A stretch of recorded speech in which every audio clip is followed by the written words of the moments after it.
Hello, all you leavers behind out there, and welcome to Undeclared Bajor.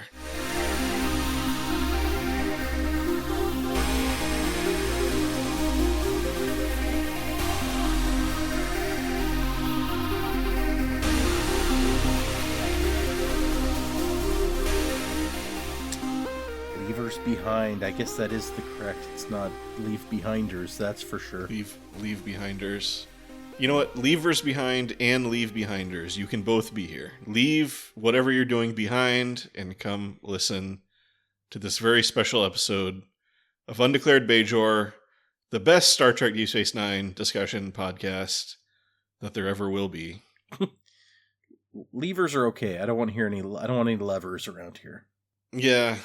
I don't need to move the world. I don't need a lever long enough. Or whatever. My name is Fletcher. About to say hello is Data. Hello. Today we're going to discuss Star Trek DS9, Season 7, Episode 25, and I guess 26, and series finale, What You Leave Behind.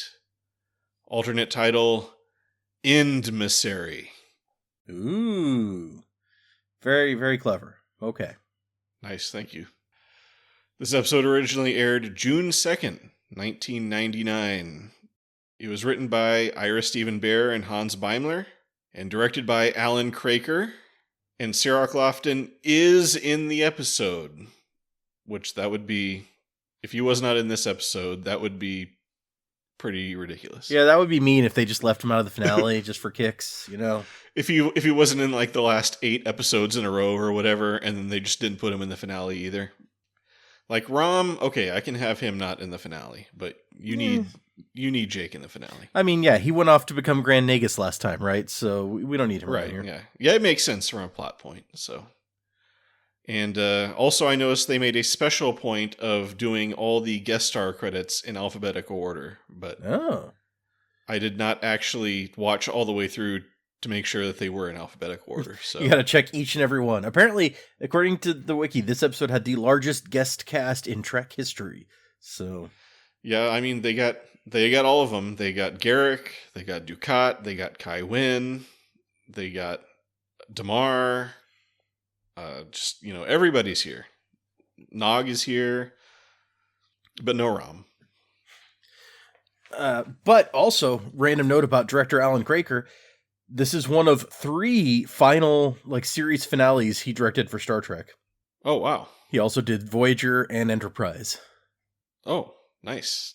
So this is the beginning of his big run. Yep. The first of the, they call them the Alan Craker 3. Yep, exactly. They're widely known. Yep, everybody calls them that. But since this is the last episode of Star Trek DS9, we will be discussing all spoilers. So if you have started your Deep Space Nine experience by listening to our review of the series finale, that's your choice, but I wouldn't recommend it. And also, just, as usual, we will spoil anything else that comes to mind. So, yep. So this is the one and only episode where anything in the universe might get spoiled. Yep. Absolutely nothing is protected from spoilers. Yep. But first things first, how would you rate the title of the season or the series finale of Star Trek Deep Space Nine, What You Leave Behind? I mean, I think it's a pretty good title. I will say, I guess, in our criteria, I don't know that it's particularly clever. I'm not I see what they did there. But, I mean, it fits. I remember that is the title of the series finale, and if you told me that title, I'd be like, oh, yep, that's the series finale of Deep Space Nine. And if you asked me, what's the series finale of Deep Space Nine, I would know the title. So I feel like it hits on at least 2 of the 3 criteria we have. Sure. I think it's, a lot of it's, what would you say, like a self-fulfilling prophecy or whatever? Because it is the finale of Deep Space Nine. So whatever the title was, it would be memorable. That's probably true. Yeah, I'm trying to think. I definitely remember the series finale titles of most of the... I don't know that I could tell you the original series finale, because They didn't so much have Yeah. a finale as they just like stopped making them. Right. Yeah, I just had kind of a last episode. Although earlier, I did forget the name of the Next Generation finale. What? I was like, what's it called? The Best of Both Worlds? I was like, wait, no, that's not the finale. That's And not then at all anything close to correct. I had to Google it, and I was like, oh, that's right. But that was mainly just a brain fart on my part. So yeah, I don't really. I think it's a fine title, but I don't really understand. Is it a reference to something, or? That is a good question. Because like all good things, that's a well-known saying. Right, yeah. But let me see if there was anything about that in here. Okay, it's the DS9 Companion describes the source for the title as an obscure quote, which is, all that you take with you is what you leave behind. The quote referenced is likely, all you take with you when you're gone is what you leave behind, attributed to John Alston. The phrase also appears in the Pericles quote, what you leave behind is not what is engraved in stone monuments, but what is woven into the lives of others, which was used as an epigram in the book Twist of Faith, an omnibus edition of the first 4 Deep Space Nine relaunch novels. So there you go. Oh, wow. So yeah, that's kind of deep. I like it. Yeah, I mean, I still don't know that it qualifies as clever, but yeah, okay. But this is a very dense episode, I realized when I was trying to summarize it, so we will dive right in. So we start with something I didn't really need to see, which is Dr. Bashir naked in bed, not wearing those snazzy pajamas we usually see him in when Sloane is creeping on him. Yeah. So I'll take this opportunity at the beginning to mention the note that says, as they're putting the episode together, both the studio executives and Rick Berman were adamant that this final episode couldn't be just about the Dominion War. They needed to tie that up, but they also needed to tie up like all the character things and so on and so forth. So they're like, we had to have half of this battle be about like half of this episode be about like the big battles and all that kind of stuff. But then also, hey, we're taking care of all this other stuff. So I guess that's why Bashir has to be naked. You haven't gotten to see that before. Gotta get that in there. We got to see this pay off to the relationship I care least about on this show.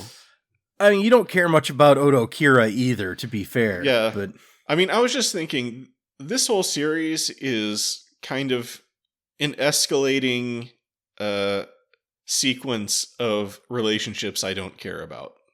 Yeah, I could see that. It's like starting with Worf and Dax, which I do kind of care about, and then it just kind of it goes downhill from there. But yes, Bashir is awakened by an alarm telling him that it's 0500, and then a lady's arm comes up around him. It's Ezri, which, after last episode, no big surprise there. Ezri tells Bashir, we have a big day today, and he says, it was a big night. And I'm like, dude, can I not be here for this? And so, also, I guess this is the morning right after the last episode, because that was clearly what they were on their way to do. So, also that means that they put together this invasion of Cardassia operation really fast. I mean, yeah, that's true. They really had to get all these ships and stuff ready to go quick. Or else, I don't know, they were about to go do it and then they got interrupted by something and they had to come back and do it later or something like that. I don't know. But Julian then says something about finding out how far down those spots go and like, just seriously, can I just leave? But Julian says this is the one thing he won't tell Miles, which I am pretty sure is a lie. You can't keep that shit to yourself. Yeah. Also, we know how far the spots go. We've seen that they go all the way down to the feet, so it's not really much of a secret. I mean, yeah, he was there when Dax was in that bathing suit on Ryza, so... Oh, yeah. I mean, maybe... Because I was like, did we ever see Ezri's, legs, which we did in that casino episode, but she was wearing tights. So possibly different Trills have spots that go down to different places. I don't know. Oh, maybe hers only go down to her hips or something. I'm trying to remember. Like there was, I remember when she wakes up in her tiny bed and is wearing her little nightdress or whatever, and I don't remember Oh, how far yeah. down that goes. So now I'm gonna have to try to go out and find that. I don't think we saw her legs in that because Hmm. I do remember when that happened. She was like wearing her tank top or something, and I remember thinking because that was like a 2-second scene, and I was like, it seems like a kind of a waste to apply all those extra spots for that very brief shot. So yeah, Ezri says we better get going. We don't want the Defiant to leave without us. And Julian says, I've never been into battle with someone I've slept with before, which I'm also pretty sure is a lie. Then they make a pact that both of them will come back alive. And don't worry, this isn't setting up for something tragic later in the episode. And luckily, this is the last we'll have to dwell on this relationship. Yay! Over in the O'Brien house, the chief gets ready for battle like it's any normal business trip. Keiko, Molly, and Kiriyoshi are all there, which they have been all along. Yeah. Nothing unusual here. Miles tells Molly to stop playing with his Alamo model, which seems to take up his entire living room. He contemplates giving the model to Julian, and Keiko says, speaking of Julian, have you told him yet? Because it turns out the chief has accepted a teaching job at Starfleet Academy, and the O'Briens are moving to Earth. Miles says no, he hasn't told Julian. He's waiting for the right moment when Julian will be ready to hear it. I thought she was going to be like, did you tell Julian that we wanted to like propose a threesome or something? But no. No. Maybe they've already done that. I don't know. Although I hope not. Well, at least if they did, we didn't have to see or hear about it. Right, exactly. Over in the Cisco house, Ben puts a very dry-looking cloth on Cassidy's forehead, who is suffering from morning sickness. She tells the captain, promise to come back alive, which he does, which might be setting up something tragic. But this tender moment is interrupted when Cassidy has to run and go throw up. And then Jake stops by saying he figured he'd walk his dad to the Defiant because this is the finale and he doesn't have much else to do. Yeah, he needs to be in the episode enough to justify Right. paying him. We gotta find excuses to put Jake in wherever we can. Up on the promenade, Odo runs into Worf, and it's revealed that Odo is also coming on this mission for some reason, although it turns out to be a good thing he did. Yep. Worf says he hopes when they get to Cardassia that they will find Kira alive and well, so I guess she must have contacted them at some point, because otherwise it seems like they would 100% believe that she's dead with the information they have. Yeah, but we never, assume, like, you remember that time that Worf was almost certainly dead and Ezri was like, oh, no, I'm going out there and finding him. Like, that's just how we operate. And then Ezri was also almost certainly dead. And nobody really cared, yeah.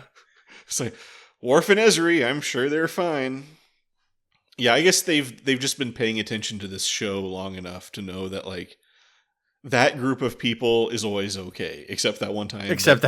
Yep. that they weren't. And also, I noticed that Worf still calls her Colonel Kira, which I guess shows that nobody really takes this Starfleet commission that seriously. Nah. So we cut to the Defiant undocking, Nog is at the helm, and everybody seems relatively chill. They join up with a massive fleet of Starfleet, Klingon, and Romulan ships, and it's off to Cardassia. Meanwhile, on Cardassia, where it's perpetually sunset this entire episode, Weyoun, Thought Prawn, and Boom Boom Parkins watch the fleet departing Deep Space Nine on their long-range scanners or something. Boom Boom Parkins and Thought Prawn have a conversation that we only get to hear one side of, which is Boom Boom says this battle will definitely determine the outcome of the war. Either they'll destroy the invasion fleet or the invasion fleet will destroy them. There's absolutely no possibility of anything else happening. No kind of stalemate, no retreat. And then Thought Prawn is, I assume, how can you be so sure? And Boom Boom says, well, this is the last episode, so it stands to reason. Well, no, it's because she doesn't care how many of you she sacrifices. And so, like, she can always just turn into, like, a rock or something and no one will take any notice of her and she can get away while all of you die for her. True. But I'm saying, like, what if, like, the fighting gets too heavy, and then like the invaders make a tactical retreat or something like that. And then they're not going to let them retreat. They're going to run them down. Oh, okay. Yeah. It's like we're gonna go all the way to Deep Space Nine and let them destroy us there if we have to. And then so she tells Thought Prawn, "Fight well, and Romulus will be yours." And then Thought Prawn says something, and she says, "Yes, yes, and Earth too." This catches Wayun's attention. Thought Prawn walks 5 feet away, which I guess puts him out of earshot. And Wayun goes to Boom Boom and says, "Hey, I thought I was going to get Earth." And Boom Boom is like, "Oh, totally. I'm just telling these Breen chumps whatever they want to hear, so they'll keep fighting for us." And meanwhile, Thought Prawn is standing like within literal arm's reach of Wayun, going like doop doo doop doo doo. They don't eavesdrop. It's a Breen, sign of respect thing. Yeah, it's a matter of Breen honor that they never listen to conversations that they're not a part of. Exactly. Even if it's happening like right there. And then at this point, I also wonder, like, shouldn't Wayun be thinking like, wait, who would the founder be more afraid of betraying? Me or the entire Breen military? Well, I think the real thing is, after we've gotten rid of the Klingons and the Federation and the Romulans, presumably we can then bring as many reinforcements in from the Gamma Quadrant as we want, and then the Breen, good luck arguing at that point. Yeah, that's true. That's true. I don't know. I still don't think Wayun should be too optimistic about getting Earth, though. Well, no, because the thing about Wayun is he's a Vorta, and she loves to just casually murder Vorta when she can get easy replacements for them. So he'll be lucky to get Mars, I think. So then Legate Broca comes in with news. He's heard a rumor that Damar is alive somewhere in the capital. I don't know how Damar kept that a secret after he bombed a Jem'Hadar barracks and then made a big public speech from the rebel, but maybe just like Legate Broca hasn't been paying attention to the news or something. Yeah, he's been off enjoying all those like women and stuff that Damar always had when he was powerful. So it's just he's been enjoying the perks. Yeah, or whatever he's into, because we don't ever really see him doing anything other than sucking up to the Dominion. So yeah, maybe he doesn't like women or alcohol. He loves skee ball or something, and he got to go do that. True. Maybe he's just paying all these visits the amusement center in Lacarian City. Yeah, and but yeah, Boom Boom tells Broca to look into it, which I'd say that's probably a smart idea. Speaking of Damar, he and Garrick are sneaking around the city at night, and they get stopped by a couple of Jem'Hadar who immediately recognize Damar. Garrick tries to play it off like, "Yep, my cousin totally looks like Damar, I'm always saying so," but the Jem'Hadar are just not buying it. They get ready to shoot Garrick and take Damar to Dominion HQ, but then a Breen steps up and says something in what I assume is just like Breen-sounding gibberish made up on the spot. And then the Jem'Hadar don't understand, and the Breen just shoots them. And then the Breen takes off their face mask to reveal Kira. Bum, bum, bum. Bum, bum, bum. Kira says Damar should dress like a Breen too, which is a pretty good idea. But Damar says he can't hide anymore. He's got to show up for this big meeting he's on his way to. Well, but can't you hide until you get to the meeting? Right, yeah. You could at least disguise yourself on the way there, but, whatever. So Kira walks them to the meeting and says that they'll just pretend that they're her prisoners. We don't see this meeting, but afterwards everybody goes back to Mila's basement and talks about what a success it was. Apparently they've managed to organize like a massive planet-wide work stoppage and sabotage campaign to start tomorrow. I mean, it's pretty impressive, honestly. Yeah. Sounds like they got a lot done this meeting. I'm jealous. Yeah. When have you ever had a meeting where you got that much done? Right. But yeah, so yeah, they're going to, basically the idea is they're going to cut the Dominion fleet from the ground support during the invasion. Then Mila brings tea and cookies and reminisces about how she used to worry about Garrick always getting into trouble, so secretive and full of deceit. Who would have thought that these disgraceful characteristics could be turned into such virtues? I mean, Cardassian society, Right, yeah. I mean, I always think of Garrick as just like a slightly more Cardassian, but I mean, or he's just yeah. he's just really good at being Cardassian. That's what I was going to say. He's like the expert level Cardassian. Right. And all the other Cardassians just kind of are jealous of him. As the invasion fleet makes its way to Cardassia, the Defiant crew are still getting used to the new ship. Sisko hears a noise, which Chief O'Brien diagnoses as the Doppler compensators being out of phase. No. Yeah, you really need those to be in phase. It's just all kinds of bad stuff can happen. And also, Nog says that the handling feels a little sluggish, so O'Brien calls down to engineering and has them recalibrate the inertial dampers, and check the plasma flow regulators. Man. Yeah, you got to get that just right.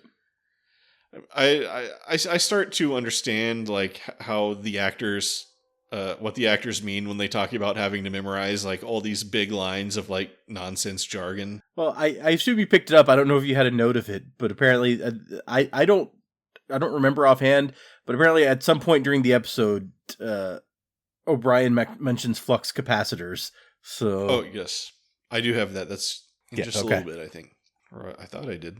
Anyway, then Julian enters the bridge from presumably doing it with Ezri in one of those little bunk beds. Sure. And Miles tells him to wipe that smile off his face, and also stop telling me how far down the spots go. I don't want to hear it. I'm so tired of that. So over on the other side of the bridge, at what I guess is the ship counselor station, Ezri and Worf have a little chat where Worf says he's happy for Ezri and Julian, but he is going to kill him. And then Ezri says, "You're kidding," and Worf says, "And Jadzia always said I don't have a sense of humor." And then while O'Brien continues working on engineering problems, he says, "Oh, Julian, there's something I need to talk to you about." And Julian says, "You're getting pressure from Keiko, aren't you? For that threesome." No. And Miles is like, "Yeah," and Julian is like, "It's okay. You can move the model to my quarters." And Miles is like, "What? No. And also, it's way too big for your quarters. But that's not what I'm talking about." No, we're not moving the model to your quarters. Right? He's like, "We've gotten off track, but I must like nip this in the bud, right?" Yeah, it's like not gonna happen, man. Stop trying to make fetch a thing. But yeah, Julian says, "Well, then what are you talking about?" And Miles says, never mind. And Julian says, "Okay. Hey, did I tell you about the spots yet?" And then Sisko and Odo have a little talk where Sisko assures Odo that Kira is a survivor, and he also calls her a colonel, I note. And then Ben flashes into a prophet vision. As you do. Yeah, this is normal stuff at this point. His prophet mom tells him that the Sisko's task is nearing completion, but his journey's end lies not before him, but behind him. Similar to the famous Song of Ice and Fire line, to go west, you must go east. Okay. I believe you when you say that those are similar. You know, because you want to go one direction, but you're supposed to be going the other direction. One direction. I'm glad that's what you got out of that. Exactly, yeah. And then, so then Ben flashes back to reality, and Odo was like, "What the heck was that?" And Sisko says, "It was a prophet vision," which Odo figures must be bad news. But Ben is like, I don't know, honestly, what the hell the news was about. That seems to happen a lot. Yeah. By which I mean every time. So I don't know what I was supposed to get out of that. And then Odo thinks, well, let's just hope that doesn't happen in the middle of the battle. Back on Bajor, Gul Dukat, still in Bajoran form, strolls into Kai Wynn's office and reports that the Pa Wraiths forgave him for trying to read the bad book, and his eyesight is back. Yeah. And he asks if... Yeah. All right. I mean, I feel like it was, as we said at the time, completely pointless to make him go blind at all. Yep. He could have just been hanging out the whole time, but all right. Whatever. Because like that whole plot point is just completely undone now. And so Dukat asks if Wynn can forgive him too, and she says, "No, I don't forgive war criminals." And Dukat says he regrets his actions during the occupation, the actions that he thinks he deserves a statue for. Yeah, no, he's really sort of almost sorry about those. Yeah, he's very sorry. He does still think he deserves a statue. Well, yeah, obviously. And he says, by the way, did you figure out how to release the paw wraiths from the fire caves? And Kai Wynn says, yep, but I was waiting for you because I need your help. Don't worry what kind of help, though. No, just don't. Yeah. It's fine. Just let's go. And Dukat says, all right, let's go to it. Let's release the paw wraiths and kill the prophets. And Wynn says, and the emissary. But Dukat says, no, Benjamin Sisko is mine.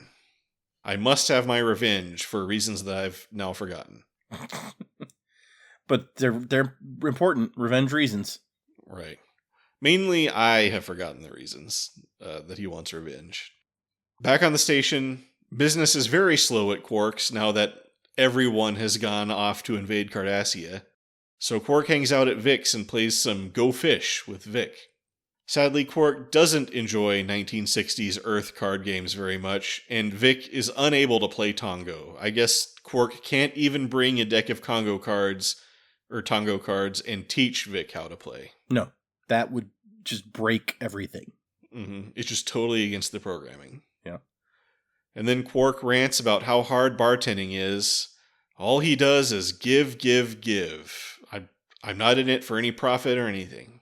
So noble. So noble. Vic agrees and says a bartender's life is a lonely one. And then Vic's lady friend comes and tells him they need to get going to see Jimmy Durante and Peter Lawford perform at the Sands.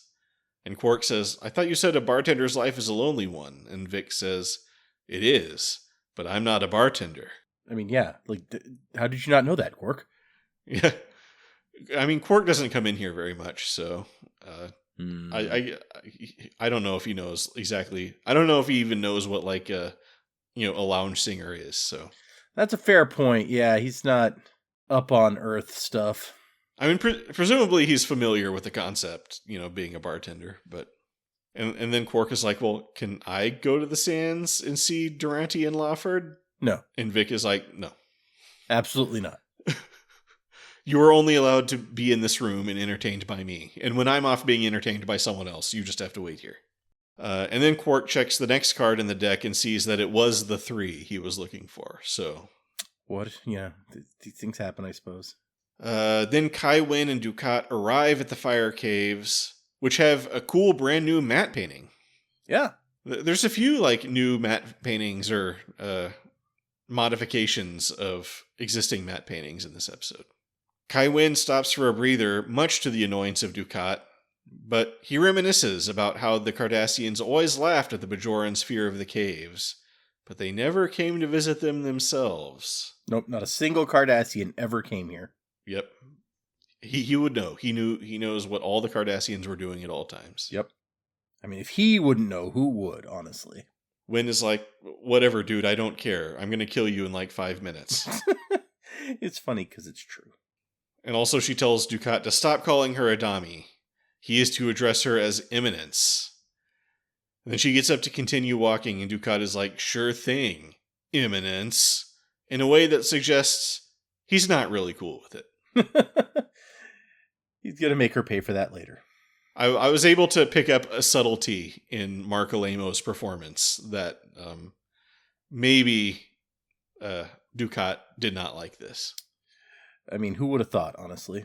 Back on Cardassia, where it's sunset once again, Boom Boom Parkins explains to Thot Pran that the Jem'Hadar have been the Dominion's first line of defense for 2,000 years, and it would damage their morale to take a back seat to the Breen. Thot Pran says something, and Boom Boom says, okay, fine, you can fight alongside the Jem'Hadar. And then Weyu notices that their lines are a little thin at the center, so Boom Boom, after checking to see if Thot Pran concurs, says to order the Jem'Hadar to reinforce the center. Yeah. So, a problem solved, I guess. I mean, yeah, we're just...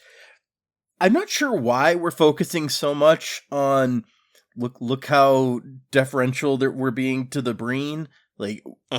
Why do we care at this point, quite honestly? But whatever. It gave us a little bit of character stuff for the bad guys. Sure. Yeah, Thot Pran does kind of get a lot of action this episode, so... Maybe, after all that time, that they felt bad about mixing up Thot Pran and Thot Gore in the shots in that earlier episode, right. So we got to give him some stuff. We still have no clue what happened to Thought Gore. I assume he's off with all the stuff he stole from Dominion HQ, but Yeah. With the spoons and all that. Yeah. Yeah. And then the lights go off for a moment, and then back on as they switch to emergency power. Wayun looks at the computer and sees that their long-range communications are down, and that every Dominion installation on the planet has suffered damage. And then Legate Broca runs in with a surprisingly large amount of information about this incident that happened 3 seconds ago. I mean, he's good, you know? I mean, honestly, this is the guy of all the Cardassian guys. This is the one you want to keep around if I was the Dominion. Yeah, maybe. But yeah, I mean, I guess maybe like other places got sabotaged first and he saw the reports of that. And then coincidentally, the power went out right as he was running in to report it or something. I don't know. But yeah, he reports that it was sabotage and that they were able to capture a few of the perpetrators who were not soldiers, but ordinary citizens. What? This angers Boom Boom, who grabs Broca by the neck and starts yelling at him. Wayun pipes in and says, I have an idea. Since the people are rising up, then let's punish the people. Boom Boom asks Broca what he thinks about that, and Broca, like with his neck in her hand, is like, oh, totally, yeah. Atrocities against my people. Let the atrocities begin. Yay, atrocities. I'm all for it. Meanwhile, Garrick, Damar, and Kira sit in Mila's dark basement, which I guess doesn't have emergency power, while Garrick tinkers with some kind of device and also gets sassy with Mila. And I noticed Garrick gets just a lot of like tinkering business to do this episode. Well, good for him. But he needed something. We never actually get told what he's ever working on, but they take the blackout as a good sign that the sabotage efforts have been a huge success, because the blackout has lasted for like 26 minutes or whatever. So it's been a big disruption. Yeah, clearly something's working right. Kira says this is just the beginning, and they're going to build on the momentum they've achieved. Damar agrees and gives Kira props for her help, saying that without her, the rebellion would have died in its infancy. And Garrick remarks on the irony of, like, a Bajoran being the liberator of Cardassia. Then the lights come back on, and they turn on the TV just in time to watch Wayun give a speech, saying that in retaliation for the sabotage, the Dominion has destroyed Lacarian City, home of the famous Lacarian City Amusement Center. Yeah, that is sad about the amusement center, I have to say. Cardassian Mickey Mouse is dead. So there's an interesting note in here that says it's something that only appears in the novelization of the book. The novelization of the episode. Right. So in the novelization, it explains that the reason that the Cardassian, spoilers for later in this episode, the reason the Cardassian fleet like switches sides and joins the attackers is because Wayun chose to make this announcement about Lacarian City not only all across the planet of Cardassia, but also to the entire Cardassian fleet. And so they were like, wait, what? And they were really pissed off about it. Yeah, I mean, this whole thing, in my opinion, was a terrible idea. But it's like, oh, let's destroy like their Disneyland. That'll make them be good. But yeah, 2 million Cardassian civilians are dead. Wayun declares that any further uprisings will lead to more cities getting nuked. Damar and Garrick are very upset, especially Garrick, who I assume had planned to go to the amusement center first thing after his exile was lifted. Kira says, that's it, we need to go attack Dominion headquarters, which I guess hadn't occurred to anybody until now. Garrick concurs by saying, chop off a snake's head, and the body will die. Which is true. That I believe that is one of many animals that cannot survive without a head. Yeah, just food for thought. Yeah, but don't try that on like a worm. You'll just get 2 worms. So they get to work making preparations for this bold and dangerous mission, and Mila goes off to make sandwiches, saying nobody should die on an empty stomach. Which just, oh Mila, you're such a treasure. I hope nothing bad happens to her. No, yeah, I would be gutted. Back on the Defiant, Sisko has a 3-way call with Admiral Ross and Chancellor Martok for a little bit of a hype session before they go into battle. No Romulans are invited to the call, though. No, absolutely not. You can't trust those guys. Yeah. Martok reminds them of the vow he made that the three of them would stand together on Cardassia Prime drinking blood wine together. Martok brought a whole barrel of 2309 for their victory celebration. And let me just say, find someone who talks about you the way that Martok talks about 2309 blood wine. I think he might be a little too into that vintage. Hey, everyone's got their favorite vintage of blood wine. Sure. So. It's like anytime there's blood wine, the very first thing he says is like, is it 2309? If it's not the good stuff, it's not worth it. Right. Also, I don't know if what the deal was exactly, because he says he brought a barrel, but then in the scene where he's like, hey, let's all drink some blood wine on Cardassia, it's a bottle? They're like, did he fill the bottle from the barrel, or like... Was it a barrel of bottles? Right, yeah. Yeah, was it like a barrel with like a spigot on it, and you can like, fill up your bottle or whatever with it? This is a good question. So, they end their call, and Sisko gives the order for all hands to prepare to engage the enemy. The massive fleet of Starfleet, Klingon, and Romulan ships moves in to attack the massive fleet of Cardassian, Breen, and Jem'Hadar ships. A big, exciting visual effects battle ensues. Ships are blowing up all over the place. We cut to the Defiant, piloted by Nog, trying to chase down a Breen ship. But they take a hit from two Jem'Hadar ships on their tail, so Sisko calls evasive action pattern Delta. He likes Delta. Yeah, always Delta. Which basically seems to be a loop-de-loop similar to the somersault maneuver from Star Fox 64. Although I feel like there was a previous episode where he's like, pattern Delta. And somebody's like, what? He's like, rock her. And it's like a rock back and forth move. Well, this is evasive action pattern Delta. Oh, yeah. There's also attack pattern Delta and like evasive maneuvers pattern Delta. I think there's just, everything is Delta. I don't know. And also this maneuver comes with a cool GoPro shot on the Defiant. So long before GoPros were invented, they were that far ahead of the time. Right. But yeah, so I think it's Interstellar that supposedly was famous for its like spaceship GoPro shots or something. And like that was a big deal when that happened. But this episode did it first, so... Apparently, there was intended to be a Romulan flagship specifically called out during the battle called the Duridthau, but it ends up not being mentioned in the film dialogue. It's only contained in the pronunciation key in the final script. And then there's the deleted line where Admiral Ross is like, the Romulan flagship Duridthau has been destroyed. So I guess it wasn't going to make it through.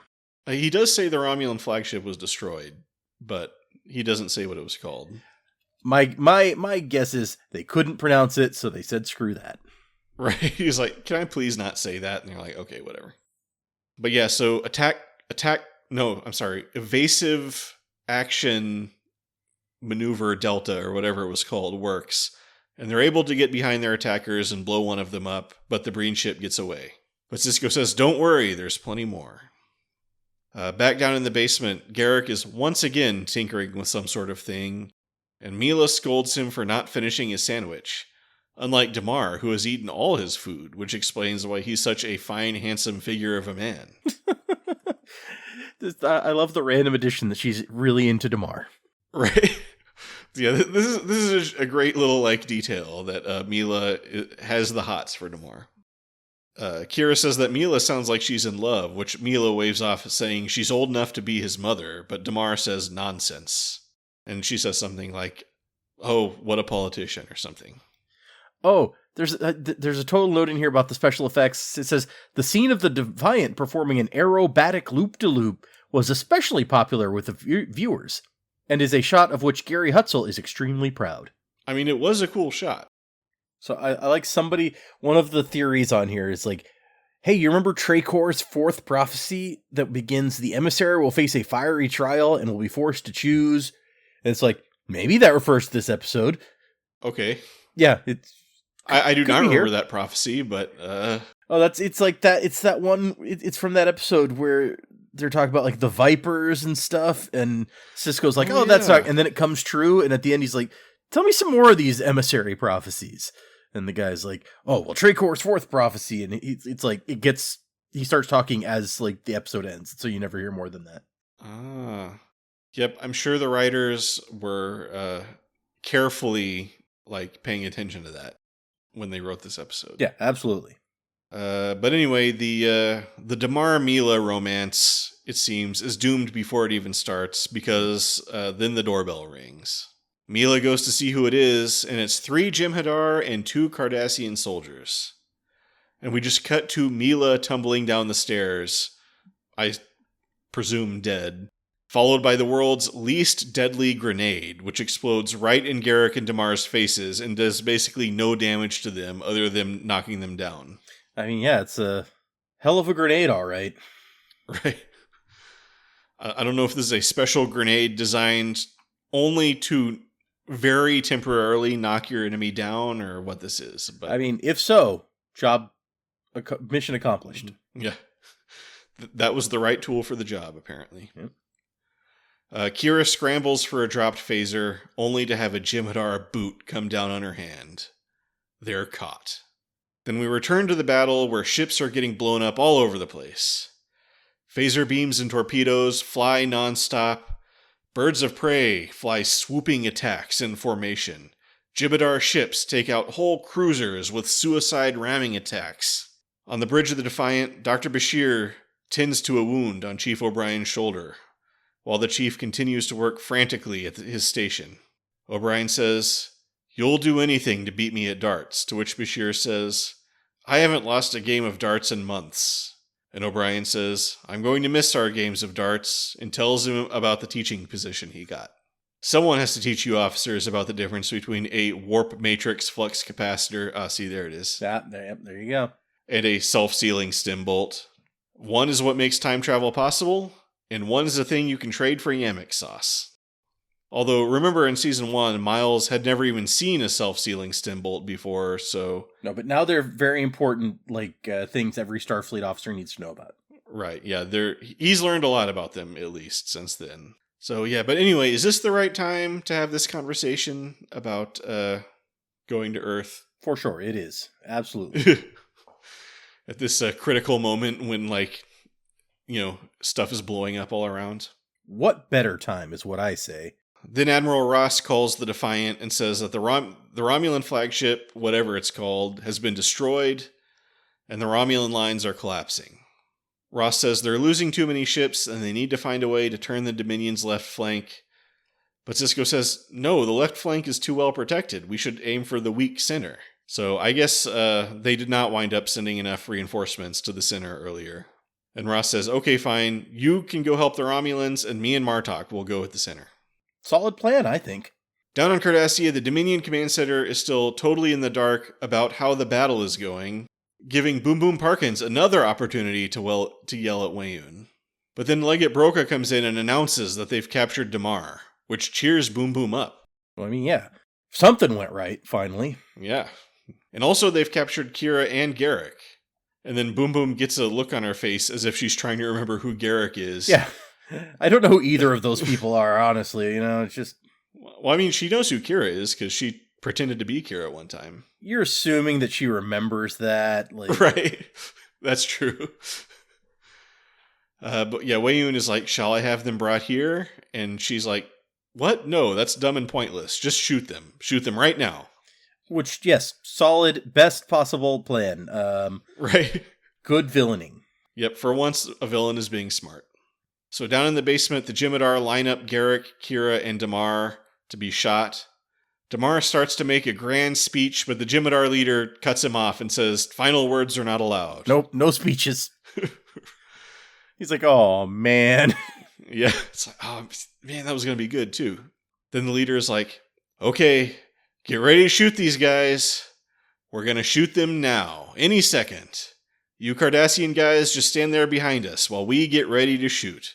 But then the Cardassian soldiers shoot the Jem'Hadar in the back, although one of them gets taken out in the process. Yeah, I mean, they had all of the advantage. They really shouldn't. I'm sorry, it's not. Yeah, yeah. It was like it's like the Jem'Hadar had painted big targets on their backs, and still Still one guy took one, but the guy who survives says, "That's for Lucarian City." Yeah. Pirates of Cardassia 4, that was an awesome ride. Then he pledges his life to Damar to free Cardassia. Also good. Up above, the epic battle action continues. On the bridge of the Defiant, everything is shaking, smoke is pouring out of everywhere, sparks keep erupting out of the consoles, typical Star Trek battle stuff. Oh my gosh, hold on. I just remembered something. Okay. I learned just recently when looking up, I was reading a thing about the references in Lower Decks that, like, some people may have missed these references. Uh-huh. So one of the things that has popped up in battles, starting with, I don't know if it was starting with, but especially obvious in yesterday's Enterprise, when the Enterprise C is getting beat up and stuff, just rocks seem to come out of the ceiling. And it's like, there's rocks all over the place. Like, here's a picture of Riker from an episode where it's like, you can see the rocks laying around him. And so I was like, oh man, I need to go back and watch the battle again and see if with all the smoke and explosions, if there's any of these rocks laying around. But apparently that got made fun of for, decades. Like, why is the ceiling full of rocks? Why does this always happen in these battles? And then there's a Lower Decks episode where they explain that, like, we've resupplied we've replenished the supply of corduroy rocks in the ceiling. And then it's like explained what important function these rocks serve when they're in the ceiling. Nice. And so I was like, oh yeah, we gotta address the corduroy rocks. Yep. Yeah, I mean, you just don't understand, like, spaceship design. This is just, important stuff. Exactly. Anyway, yeah, Bashir orders O'Brien to sickbay for his shoulders. The Defiant is losing shields fast, and a Breen ship is lining up behind them to take a killing shot. But then the Breen ship blows up, taken out by the Cardassians? Oh my god. But yes, the whole Cardassian fleet has switched sides and started attacking the other Dominion forces. So apparently nuking the Cardassian equivalent of Orlando, Florida did not, in fact, return them to a state of friendship and cooperation, as Weyoun was hoping. Who would have thought? Down in the Dominion Command Center, they get the long-range sensor back online just in time to see this unfortunate turn of events. And then Boom Boom Parkins has decided she's had about enough of these Cardassians. Broca offers to call the Cardassians and talk them into switching sides back. But Weyoun says, no, they'll probably just talk you into betraying us. And Broca says, no, I would never betray you. I'm way too spineless for that. I mean, it's kind of true. As far as we can tell, anyway. Yeah. But it's too late, and Legate Broca is dragged away, kicking and screaming. Weyoun says, I won't miss him, although Broca was by far the least drunk and least insane and most loyal Cardassian they've had to deal with. It's sad that, yeah, it's kind of true, yeah. But, Weyoun just didn't like him personally, I guess. I mean, who would? Like, Broca, right? It was pretty crappy. Let's all be honest. Personality-wise, anyway. I mean, he seemed like he was okay at his job of being a Dominion sycophant. Right. He was the right man for that job. I will give him that credit. Then Boom Boom Parkins is like, okay, you know what? Let's just kill all the Cardassians. Literally all of them. We're guaranteed to lose the war within hours, and I want to spend that time getting my genocide on. And Weyoun is like, okie dokie. And then Thought Prawn starts inching away, practicing his I didn't know anything about any genocide testimony for his inevitable war crimes trial. Yeah, no, he's he has his defense that in his culture, eavesdropping is frowned upon. So, yeah. So it was not my place to listen to that conversation. I did not hear any, I did not take part in any of that. Nope. As the remaining Dominion forces retreat to Cardassia Prime, Sisko, Martok, and Ross have another three-way call where Ross suggests they call it a day and keep the Dominion bottled up where they are. And Sisko and Martok are like, what the hell are you talking about? We're about to win the war. Let's do this. And now that I think about it, when was the last time you took a blood test? Because it's like, first you wanted us to attack the strongest part of the Dominion lines, and now you're telling us to give up when we're about to win. Like, it's starting to get a little fishy. But Ross is like, okay, fine, we'll attack. And then the changeling, I assume he is probably like, I guess I'm just going to be Admiral Ross forever now. I mean, yeah. I feel like he's like, evacuate in our moment of triumph is the Martok line here. And then we go back to the fire caves where Kaiwin and Dukat step out onto the ledge of a vast cavern. Dukat is disappointed that these fire caves don't seem to have much fire in them, so Kaiwin reads a chant out of the Kostamojan book, and then the cavern erupts into a lake of fire with little fiery wispy things flying around, which I assume are the paw wraiths. Or something, yeah, you know. And Dukat is like, hell yeah, that's what I'm talking about. Back on Cardassia Prime, it's still sunset, and down in the basement, Damar and Kira and their new friend, and a few other Cardassians are getting ready for their attack. Damar reminding everyone that they don't stop until they've captured the changeling. Then the sounds of explosions start coming from above. Garrick runs in and says that the Jim'Hadar are destroying the whole city, building by building. And Kira says, okay, we gotta go now.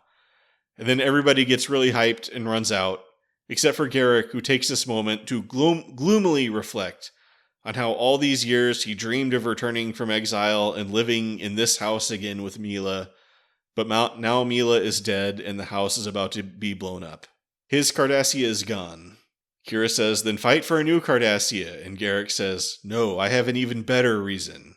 Revenge. I mean, it's a good one. And Kira's like, all right. Whatever I can gets you there, that. man. Yeah. Yeah. I think that'll do it.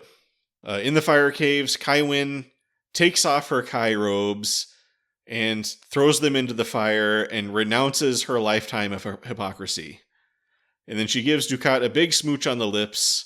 With a newfound zeal and enthusiasm, she pledges herself to the paw wraiths and begins reading more Bajoran chants out of the book. And then as the Defiant and the rest of the fleet close in on Cardassia Prime and prepare for the last big push of the battle, Sisko and crew assess their status. Bashir reports on the casualties. Worf says the phaser banks are fully charged, but they're down to 45 quantum torpedoes. And Ezri says she'd rather be on Ryza, where one time she had sex so great that it literally killed her. I mean, yeah, that's the thing that happened. Yep, and yeah, Sisko says, yeah, I'm with you there. They arrive at the Dominion's defense perimeter, and Sisko says, on screen, let's see what we have waiting for us. And they are met with a massive swarm of Jim'Hadar and Breen ships flying around, along with orbital weapons platforms and huge, massive Jim'Hadar ships that dwarf all the others. Now we know, says Sisko. So, continuing our discussion that we've been having nonstop with no gaps or interruptions. Nope. Yep. I don't even know why you said something like that. Why would I bring that up? I don't know. Yeah, that's a weird thing to say just right in the middle of our record. But down in the capital, Team Damar gathers at the back door of Dominion headquarters. But Garrick finds a problem. The door is made of neutronium, and we all know what that means. There's no way they're going to blast through that door. This causes Garrick to start laughing uncontrollably at the ridiculousness of not being able to get in the door, and everyone else starts laughing too. I mean, it's very, very D&D to show up at the final dungeon or whatever, and it's like, oh man, the door's locked, now what do we do? Were we supposed to get the key somewhere? I mean, I didn't think it was that funny, but, you know, it's one of those you gotta be there situations, I guess. Inside, Boom Boom Parkins tries to talk Thought Prawn and the other Breen out of leaving. But Thought Prawn insists on going to the front lines to lead the battle. I'm sure that's where he's going. Yeah, that's exactly where he's going. Not straight back home. No, not at all. Not to, like, negotiate with the Federation to turn against the Dominion, nothing like that. Right. Testify at Boom Boom Parkins' war crimes trial. Yeah, no. Wayun says, I still can't help but wonder what's under that helmet. And Boom Boom says, a braver man than you are. Although she does find his voice shrill. But then she has an episode and almost falls over, saying that she's dying. Wayun advises her to revert to her natural state, but she reveals she hasn't been able to change form for weeks. Yeah, I don't know how that works, given that Odo has to do it every 16 hours, so... She says it's ironic that she should die as a solid, and Weiyun says she can't die, she's a god. Boom Boom says, my loyal Weiyun, the only solid I've ever trusted, which is a blatant lie. I mean, yeah, I don't believe that she trusts him. Well, maybe she trusts him to, like, fulfill his programming. That's not really a... Like more than the other Vorta and Jem'Hadar? I mean, yeah, fair point. I don't know. It's a weird thing for her to say, I feel like. I feel like we've seen some Jem'Hadar people who are like way more loyal than Weiyun. Well, I mean, just last week she was like, man, if we could clone some more Weiyuns, I would totally kill you. Right. But I guess at least there still would be a Weiyun. So, true. I don't know. She doesn't want to get rid of Weiyun entirely. But she says she wouldn't mind dying if she didn't know her entire species was dying of the same illness. Weiyun says, if only I could give my life to save yours. And she says, amusingly, if only it were that simple. Yeah, she's like, I would totally be on board with that plan. We wouldn't even be having this discussion. You would already be dead. Right, exactly. I wouldn't even have waited for you to offer. Like, no. We would be there already. Back outside, the rebels brainstorm ideas for how to get in. Damar suggests pretending to be a prisoner, but Kira says, no, we tried that too many times. Nobody's going to fall for that anymore. Besides, I don't think anybody's interested in prisoners right now. And then the door just opens, so it's all good. Yep. Then the back door opens, and some Jem'Hadar drag Legate Broca and some other Cardassians out to be executed. And we definitely let them all get executed before we do anything about it. Oh, yeah. They patiently wait for Broca to get like double bayoneted, and then they all rush in, guns blazing. And I guess Damar is just like, oh, well, that was a freebie. Yeah. Unfortunately, they have a minor setback when Damar takes a phaser blast to the chest. And then like 6 more after that first one. He lives long enough to utter his last word, which is, keep. And then Damar, liberator of Cardassia, is no more. Kira, Garrick, and the other Cardassians are like, well, that sucks, but I guess let's keep going. And they advance. I mean, yeah, what else are we going to do now? Just go home? In the command center, Weiyun tells Boom Boom that there's been a security breach, and she's like, no big deal, the guards will handle it. But then Weiyun says, oh, dang it, actually I put the guards on genocide duty. We only have like these 4 guys left. So he sends 2 guys to stand outside the door, and then keeps 2 guys inside in case those other 2 guys fail. Which, to me, feels kind of like a tactical mistake. Yeah. Not to send all your guys out at this point, but also, I just love this, like, you know what? Like, all that slaughtering that you ordered us to do takes a lot of guys. I don't know what to tell you. It's like we have to kill like an entire planet filled with people. It's kind of a labor-intensive thing. Up above, Martok, Ross, and Sisko have another 3-way call to go over the plan of attack. The Romulans and Cardassians will attack the Jem'Hadar, the Klingons will go after the Breen, and Starfleet will take on the orbital weapons platforms. Is this a good way to do things? I honestly don't know. I'm not sure why we need to divide by race for this, but I guess whatever. I don't know. Maybe I'm not, because maybe like the orbital platforms, you kind of need to coordinate in a special way. So maybe you just have all your team guys working on that. But yeah, it's well, and we know the Klingons' ships have a history of being successful against the Breen because of that one weird design thing, which we've now theoretically fixed on the other ships, but you never know. So that part kind of made sense to me. Just in case they have another secret weapon or something that the Klingons also are able to resist. I also almost feel like the Romulans and Cardassians will fight the Jem'Hadar, known for their like suicide attacks and stuff, because we trust them the least and wouldn't mind if most of them died. Also, like, no Romulan gets to be involved in this triple meet planning thing here. It's 2 Federation guys and Martok. Yep. I like whenever they're on their 3-way call, there's this weird like graphic they have in the middle of the split screen, because I guess they had to put something there. It's just like... Yeah, I'm not sure what... It's just some numbers and some little balls going up and down the numbers. Just some little balls just bouncing up and down. So, Ross says that casualty projections are as high as 40%, and that's before they even start landing ground forces. The Dominion is beaten, but they're not going down without a fight. In the command center, Wei-Yun can hear the phaser fire right outside the door, and he suddenly has the bright idea that maybe they should move to a safer location. And Boom Boom Parkins is like, "Oh, of course, brilliant. The safer location we always had the option to go to. Please lead the way to the door to the safer location." And pretty much right away, the rebels burst in and shoot the guards, led by Kira. There's a great moment when the door opens and the Jem'Hadar guy turns around and he sees a Cardassian who like rushes up, but this Cardassian has his like weapon pointed like 90 degrees away from the opening door, just like his arms look like they're spread wide, like please shoot me. And I was like, oh my gosh, that guy is an idiot and is going to die. But then he somehow gets his gun around and shoots the Jem'Hadar before the Jem'Hadar can get him. So nice. It's pretty impressive. I mean, he immediately gets killed by the other Jem'Hadar, but still. Elite soldiers of the Dominion, the Jem'Hadar. Wei-Yun tries to act all tough by pulling the old, well, Colonel Kira, what a pleasant surprise.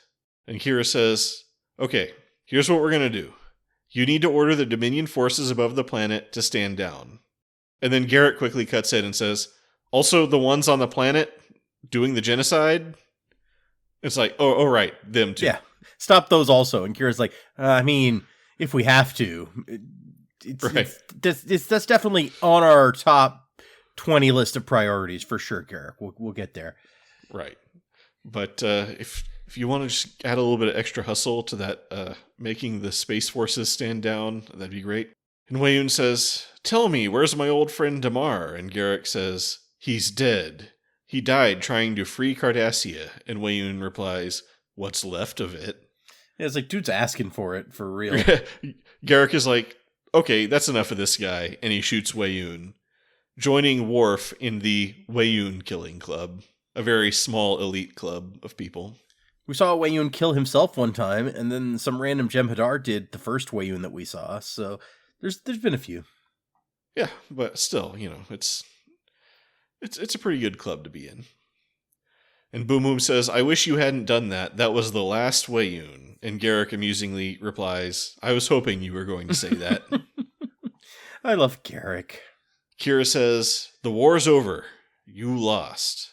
Boom Boom says, yeah, but the Jem'Hadar and the Breen will fight to the last man and make your victory feel as bitter as defeat. Why will the Breen fight to the last man? Why are they so dedicated to this? Who knows? It's like, yeah, you really think the Breen will fight to the last man just to help you get some pointless revenge? I mean, the Jem'Hadar will, 100%. Oh, yeah. But... yeah, you're totally right about the Jem'Hadar, but I think you've misjudged the Breen's level of commitment. I mean, we've never seen anything to indicate they're uncommitted, so maybe she's right, but I don't, there's no explanation for why they're that level uncommitted. So Kira calls up to the Defiant to explain the situation, and Odo says, well, let me beam down and try to talk to the Founder. And Sisko says, you never had much luck persuading her in the past. And Odo says, we're in a battle to the last man. I mean, what do we have to lose? And then Sisko's like, okay. It sure is good that like giant fleet between us and them and their armies and stuff haven't stopped us from beaming directly to their command center. Well, I assume they had to like negotiate to have like the shield around the command center taken down or something like that. Back in the fire caves, former Kai Wynn continues her Bajoran chanting and pours some wine into a fancy-looking chalice. She's about to take a drink, but then she hands it to Dukat and says, after you. Dukat says, okay, nothing suspicious about that, and he takes a big gulp. I totally love wine. Let's do this. Yep. Then he hands the cup back to Wynn, but she just pours it out, and Dukat is like, oh, dang it. And then he starts to spasm in pain with the effects of poison. Crap, why didn't I see that coming? I'm so treacherous. How could I have missed it? How could I have not seen the subtle hints of her obvious disdain for me at every word she speaks? Yeah, I mean, who could have seen that? Wynn explains that the Pa-Wraiths demand a sacrifice worthy of them, and who is more worthy of the Pa-Wraiths than Dukat? Dukat struggles for a moment, then falls over, dead. I like, there's a note in here that Damar was chosen as the first recurring character to die, as Casey Biggs had played William Travis in the 1988 IMAX film Alamo: The Price of Freedom, directed by Keith Merrill, and Travis was the first to die at the Battle of the Alamo. Okay, so that's why they... I don't think that honestly makes any sense, but it does say in the original draft of the script, Damar went down with all guns blazing, but no lines. Distraught at the thought of death without words, Casey Biggs asked the director for permission to improvise his final word, keep. Who knows what he was going to say? When asked at conventions, Biggs has admitted he has no idea how he would have finished that statement. Keep on keeping on. He's going to start a song. Back on Cardassia, things are not looking great. All their buildings and giant TV screens are bombed out and burning, but it is not sunset anymore. So the sun finally came up, I guess. Or went down and then came up. I don't know. Odo arrives in the Dominion control room and is reunited with Kira, who I guess he hasn't seen since the Inception episode when she and Garrick dropped him off at Deep Space Nine. Then Odo goes to talk to Boom Boom, who says she has no intention of surrendering. She says it would be a sign of weakness and an invitation for the Federation to cross into the Gamma Quadrant and destroy the Great Link. Yeah, they would totally do that. Yep. I mean, technically the Federation is already destroying the Great Link, but... Yeah, so you're a little bit late on that one. But also, like, I guess in her mind, pointlessly prolonging the bloody battle will make them not want to get revenge on them somehow. Right. She says, we spent the last 2 years trying to destroy the Federation, and now you're asking me to put our fate in their hands? But, like, look around. What part of the situation makes you feel like your fate is not in their hands? Odo asks Boom Boom to link with him, but she says she can't because of the illness. But Odo says he thinks he can cure her. Garrick and Kira object, saying that sounds like a bad idea, although seriously. It's hard to imagine what could go wrong at this point. I mean, we know that, like, fully functional changelings are extraordinarily dangerous, especially, like, really, if they're really good at what they do, like she is. So she might be able to kill the other two people in this room before they could stop her. Yeah. Or she could just, like, turn into a glowing mist and escape or something, I guess, too. Yeah, but Garrick pulls his gun on Odo, who says, please just trust me, so Kira tells Garrick to put it down. Odo takes Boom Boom's hand, and they link. It lasts just a few seconds, and then Boom Boom is back to her old, non-diseased self. She tells Garrick to stand aside so she can order the Jem'Hadar to stand down, and Odo explains that she's also agreed to turn herself in and stand trial for her crimes, which were pretty bad. I mean, it's good that they had that super fast link conversation, so... Yeah, it was a very productive linking session. Yeah. Kira says she doesn't want to go back to the Great Link to cure her people, and Odo says, no, because I'm going to go back in her place. And Kira says, for how long? And Odo says, forever. Or whatever. It's time that I rejoined the Great Link. Yeah, so... Oh, I found another note that I missed when we got there, but Jeffrey Combs is quoted talking about his death scene, and he says, I didn't want to die like that. I thought I'd get involved in a big struggle and have, like, a grand death. But giving me an abrupt end was perfect for Garrick. And then he also mentions, like, look, if you think the Vorta have all their eggs in one basket, you've got another thing coming. How many times did I die? I don't think there's any question there's more Wayun clones hidden away in a cave somewhere. Okay, good. I'm glad that he's, like, built that piece of background for himself. Well, in the relaunch novels for the series, there is, in fact, a Wayun 9 who becomes Odo's attaché. Oh, wow. So, yeah. Later, Sisko, Ross, and Martok stand in the smoldering ruins of Cardassia, surrounded by dead Cardassians, sharing that long-anticipated barrel of victory blood wine. Or bottle. Martok praises the great victory, but Sisko and Ross aren't in the mood. Yeah, so it says that during this scene, Martok speaks Klingon for the last time, but the line wasn't written into the script, so he just, like, had to throw some Klingon in there. Ah, nice. And then in a BBC interview, he recalled, all that was written for me to do was sort of shrug my shoulders and drink. And I said, man, if there was ever a time Martok would say something in Klingon, at least to himself, it would be then. So I said, if that's the intent, then let me just say, barks out some Klingon, which means, humans, go figure. So that's what I did. Yep. Sisko and Ross basically say they don't want to drink a toast over all these dead Cardassians, and then Martok, or they pour out their blood wine, and then that's when Martok is like, humans go figure, or whatever. So it also says, first off, there was originally in the script going to be another big battle around Cardassia Prime, in addition to that big battle from earlier. Uh-huh.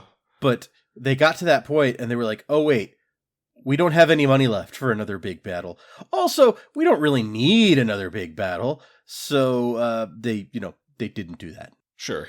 It works. I mean, we can guess what happened. Yeah. It's fine. We don't need to do a big expensive fight. Although I guess presumably all the Jem'Hadar stood down, so there wouldn't have been a battle. I guess all the smoldering ruins are just from like the Jem'Hadar like trying to wipe out the Cardassian people. Yeah. Of the scene where Ross and Sisko refuse to share a drink with Martok, Ira Bear says it shows the difference between humans and Klingons. Martok enjoys the victory. He enjoys the bodies. He enjoys the triumph. And in some ways, he's right. The Bajorans would have called these deaths poetic justice, and that's something we wanted to remind the audience about. But we humans see things in complicated ways. It's tough being human. It's much easier being Klingon. Sure. And J.G. Hertzler is quoted in a similar vein saying, it takes a certain amount of intellectualization to say war is wrong. Klingons are not able to do that. And the fact is, the Cardassians brought this on themselves. So Martok just enjoyed that moment of, we won. Yeah, but I mean, did the Cardassian civilians really bring that on themselves? I don't know. Yeah, this is also true. Can you really blame everybody for the leaders' choices that they made? I mean, really, mostly it's Ducat's fault, let's be fair. Right. But another interesting note, the writers originally considered killing off Sisko during the Battle of Cardassia. Whoa. And then he was going to be resurrected for the later battle with the Pa-Wraiths. Oh my goodness. But then they were like, maybe not. Renee Echevarria says, Sisko was going to die in the Dominion War and then be resurrected by the Prophets on some level, or maybe go into their world and do battle with the Pa-Wraiths, but no one was really satisfied with that. Yeah, I do not like it when characters die and then come back to life to fight a big battle. That annoys me. He says, the Prophets had created this man as their champion in the material world. If he died and gone into their realm to fight, why did they need him in the first place? Good point. Yeah. So later, Garrick and Bashir review the casualty estimates, which are now at 800 million dead and counting. Garrick bitterly ponders how many would say the Cardassians got what they deserved, and Bashir tries to comfort him by telling them that Cardassia will survive. But Garrick says, sure, it'll survive, but all the rich, ancient culture that made Cardassia what it was has been wiped out. But Garrick composes himself and tells Bashir he'll miss their lunches together. Bashir says he's sure they'll see each other again, and Garrick says, I'd like to think so, but we live in uncertain times. There's a note about the farewell between Garrick and Bashir, which says a lot of people thought their relationship had been forgotten, and we didn't need to give them a goodbye scene. That the important thing was Bashir and O'Brien, but I felt that we needed it. For 7 years, this guy had been waiting to get out of exile, and he helps free his planet, helps his people do the right thing, and gets to go home. Bashir gives us this human, kind of well-meaning, but not really helpful response to all that's happened, while Garrick has his eyes wide open. And I mean, it's not that bad. I mean, I'm sure plenty of people remember the great works of literature and stuff. I'm sure you can find some old books laying around somewhere. Probably. I mean, maybe the Cardassian Mona Lisa and stuff might all be wiped out, but... And we killed off like all the teachers or something earlier. So... yeah, that's true. Yeah, we executed all those guys, so no one left to teach the things, but you'll get back, I'm sure. It's definitely a setback, but I feel like a recovery is possible. And I think that's a wrap on Garrick, isn't it? Yeah, I believe it is. Although, it notes that Andrew J. Robinson visited the set on the final day of shooting, along with Robert O'Reilly and Robert Picardo, but none of them appear in the scene itself. Well, it would have been weird if Robert Picardo popped up in that scene, I have to say. And look, it's, what's his name again? Dr. Zimmerman. Oh, Dr. Zimmerman, that's right. And also, it's crap, what's his name? It's Robert O'Reilly. He played Gowron. Gowron. Thank you. Yeah, if Gowron showed up, that would be real. That's wacky. True. Maybe he's the grumpy count man in the from Vix. There you go. He makes a return for that. I like it. So later in the wardroom of Deep Space Nine, everybody gathers to watch Boom Boom Parkins and some random Vorta guy sign the surrender. Yeah, who this guy is, where he came from, nobody knows. But yep, he's the guy who's going to take the heat for all the war crimes. Probably. Also, the Breen are standing in the back, like, oh man, we picked the wrong side. Right.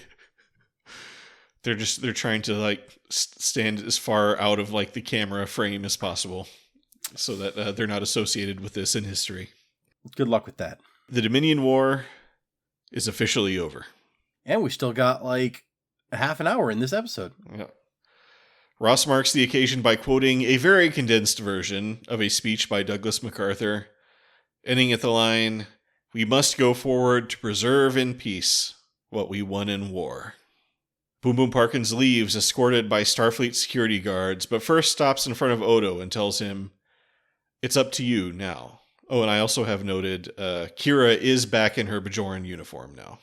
Yeah, no more Starfleet for her. Later, Ezri and Worf walk down the promenade, and Ezri asks him if he's coming to the victory party at Vix. Worf says yes, but he will not dance. And Ezri says, "Who was asking?" Yeah, she's got a boyfriend now. You need to back off. Right. But they are stopped by Sisko, Martok, and Ross, who have an offer for Worf. They ask him how he would feel about being made Federation ambassador to Kronos. Worf resists a little, but after a little convincing, he accepts, much to Martok's delight. Ezri congratulates him with a kiss on the cheek. And the fact that they're like part of the same family, like, I don't know if it's brothers or what, that there's no conflict of interest there at all. I'm pretty sure that the Klingons have no concept of like conflict of interest or nepotism or anything. Yeah, no, you're probably right. Yeah. They would be like, "Oh, of course." And I guess is this our last view of the female changeling also in that last scene? Yeah, I guess so. She's going off to stand trial or whatever. It says, although Salome Jens, or Salome, whatever, appeared in the credits of all of her DS9 appearances, this is the only episode in which her role as female changeling is explicitly credited. Oh, wow. So I guess it was just like as guest star or whatever before, and this time it's like female changeling. Yep. Not Boom Boom Parkins, which is obviously her actual correct name, but... There's a scene depicted in the novelization set just after the signing of the surrender documents, showing the Dominion fleet headed back through the wormhole. And after it closes, Admiral Ross says, "Ladies and gentlemen, I have the privilege of announcing that for the first time in 2 years, there are no Dominion ships in the Alpha Quadrant." Nice.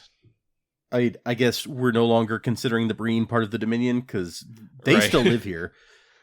Well, did they ever actually join the Dominion, though? I thought they were did. I thought they were just like in an alliance. She made it sound like in an earlier, or Wayun did when talking about it. It's like, we're all citizens of the Dominion now.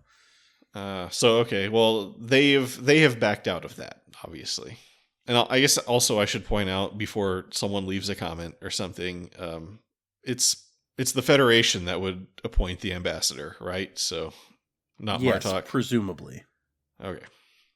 I mean, the people you're sending this person to might get some sort of sign off. I would imagine, like they're allowed to be like, "No, we don't want that guy in our country or true empire," but it's fine.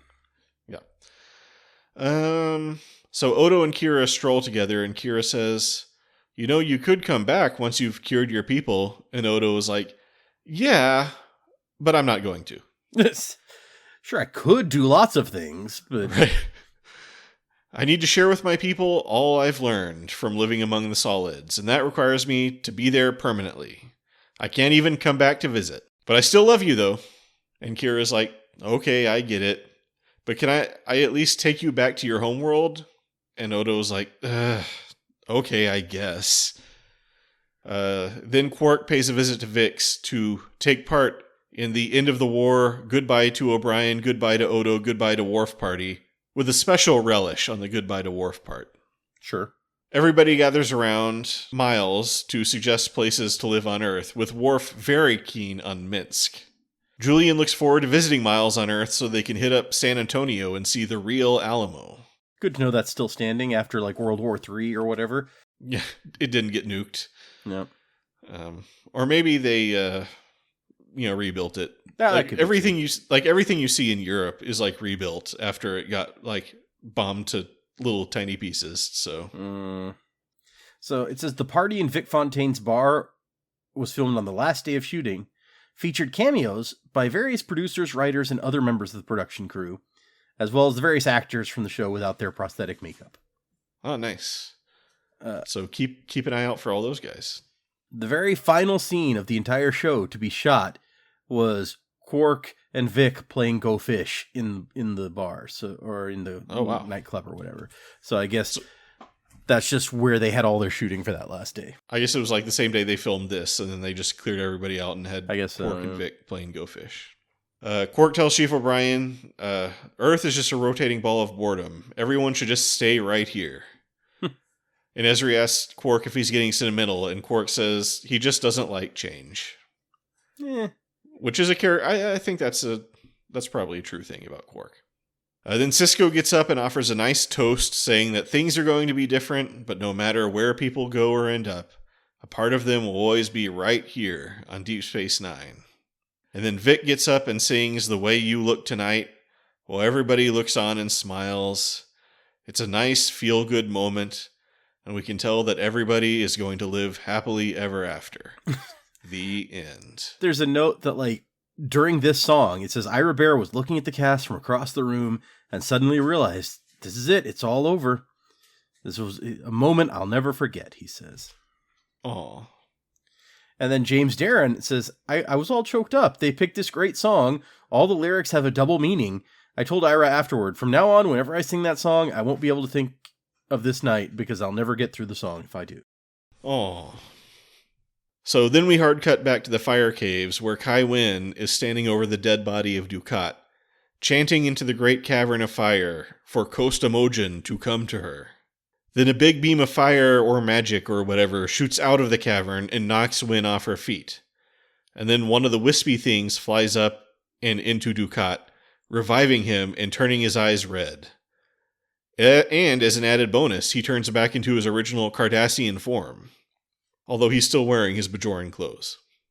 Dukat stands up and celebrates by ripping off his Bajoran earring and throwing it in the big fire thing, or he at least throws it to the side, I don't know. But and Kai Wynn is like, no! Back at Vic's, Ben is dancing with Cassidy, and suddenly he feels a great disturbance in the Force. He tells Cassidy he understands what he has to do now, which is go to the fire caves. Cassidy says, well, I'll come with you, but he says, no, I have to do this alone, then awkwardly runs off to grab a shuttle to Bajor. Yeah, we don't need a big tearful goodbye scene between them, it's fine. I'm sure Sisko will come back, like, perfectly okay. Yeah, the way they left things, that couldn't possibly be their last, like, time together, so you won't be expecting anything bad to happen to Sisko. In the fire caves, Dukat tells Wynn, did you really think the Pa-Wraiths would choose you as their emissary? And laughs. Burn. Suck it, Wynn. He says that soon the Pa-Wraiths will spread their fire, not just across Bajor, but across the entire universe, to burn for all eternity. But then he stops his grandiose monologuing when he senses Sisko walking up behind him. Sisko, holding a phaser rifle, is not at all surprised to see Dukat here. Nah. He's like, oh, okay, this makes sense. I mean, yeah, quite honestly, you shouldn't be. There's some weird evil shit going on. You know who's going to be there. And then there's the pretty cool shot where, like, Kai Wynn gets up with the book and, like, holds it up, and then her hands come back down and the book is gone. And the music hits with it really well. And then I read the note, and it's like, yeah, so in that scene, a grip with really long arms was perched on the rock behind her and just, like, grabs the book and takes it out of her hands when it goes out of frame. Nice. It took 10 takes to get that right. Also, fun fact, the Fire Cave set benefited from the extension carried out on Paramount Stage 18 for Star Trek Insurrection, which was also a cave-heavy story in a lot of ways. So okay. So, So Dukat tells Sisko, go ahead and kill me if you can. So Sisko very slowly starts to aim his rifle. Come on, man, you're better than that. Yeah. Then Dukat uses some TK powers to knock it out of his hands. So it's like, way too slow, man. And then he gives Sisko a psychic punch in the stomach and launches into some more evil monologuing. And then Sisko walks up to Dukat and starts punching him in the face. But unlike with Q, this has no effect. Sadly, yeah. Dukat says kneel and uses his powers to force Sisko to kneel down. And Sisko says, you're pathetic. And Dukat says, then why are you the one on your knees? Which has some real stop hitting yourself energy. It's kind of reminiscent of Loki and Captain America from Avengers. Yes. I mean, was way before that, but... Oh, yeah, the episode was way before that. Right. Sisko says, between the Dominion and the Pa Wraiths, Dukat has a way of picking the losing sides. And Dukat says... Hey, shut up. Yeah. Dukat says, no, we've both had our victories and defeats over the years, but now the final victory is mine. And Sisko says the Pa Wraiths will never conquer anything, not Bajor, and definitely not the Alpha Quadrant. And Dukat says, who's going to stop us? And Sisko says, I am. But Dukat points out, you can't even stand up. And then another voice chimes in and says, then I'll do it. It's Kai Wynn, who's still not dead.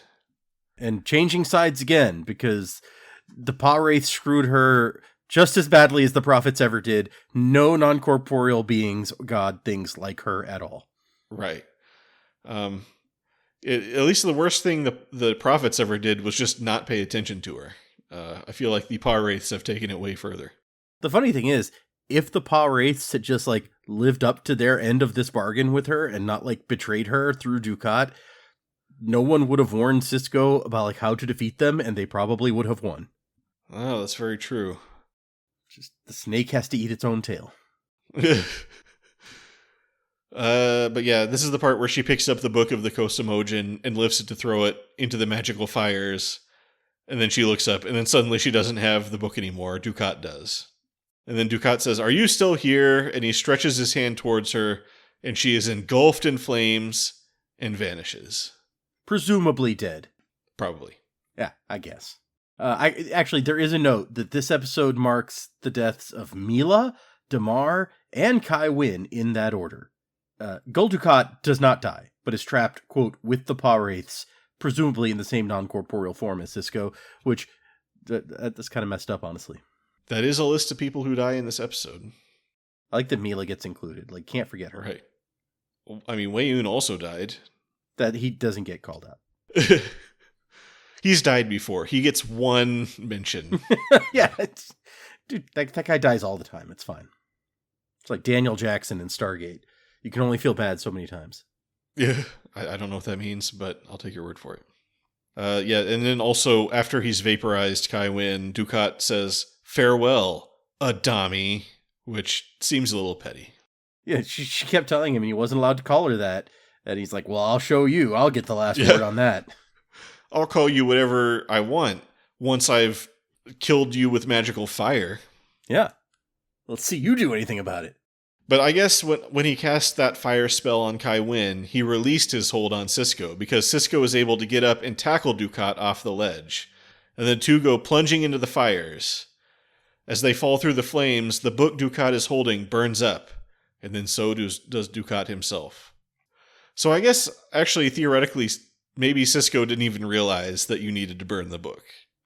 Yeah, I don't know. Honestly, it feels a little bit anticlimactic to me that this big final confrontation ends with tackle him, and we're done. Right. I feel like it's one of those things where nothing they could have come up with would have felt earned by this 7 seasons of buildup of the emissary. So you're probably right. And I mean, we've just shown that he has no chance against him in a physical confrontation because Dukat has telekinetic powers for some reason. So honestly, it doesn't make that much sense to me that the tackling thing even worked, but you had to do something, I guess. He was out of his magic energy bar was all the way down to 0 after casting that spell on Kai Wynn. They could have even let Dukat and Sisko are going at it, and it's a closer thing than you think, and then, like, Kai Wynn comes in at the last minute, and she does the tackling and sacrifices herself. Like... Sure. There's ways that you could have made this more dramatic, but no, they're just like, it's fine. I mean, they could have shown, like, Sisko, like, learning more about the prophets and their powers or something, and then he pulls out... Like, you could just had one episode where he learns, like, some, like, magic spell that the prophets have given him. And then this episode, he casts that and it, like, defeats Dukat or something. I don't know. It's the secret kryptonite weakness of the paw wraiths. Right. It could be, like, some really random thing. Like, this is a spell to make books catch on fire. And he's like, what? It turned out their secret weakness was a book being burned up by their own magical fire. Which is just, I mean, they could have not burned that, probably, if they didn't want it to burn. I don't know. Yeah, so, but I guess she did have to bring the book to the caves to wake them up, so...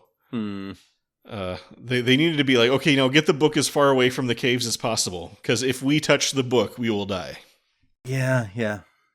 Maybe that was just real good planning by the prophets or the ancient Vedex or whatever that created this book as the key to the evil. Sure. Yeah, maybe it's all part of the grand plan or whatever.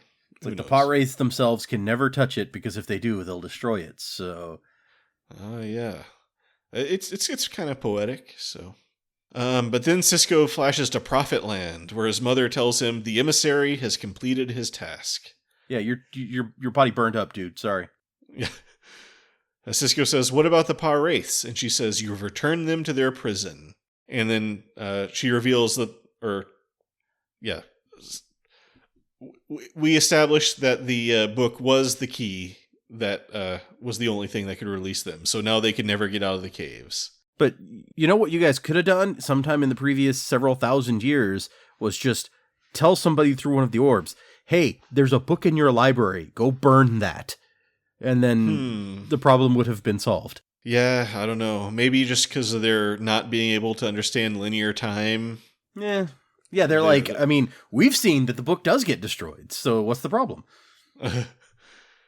Yeah, they're not quite able to, like, form this sequence of events. It's like, first the book gets burned is the cause, and then the effect is the paw wraiths get trapped, or whatever.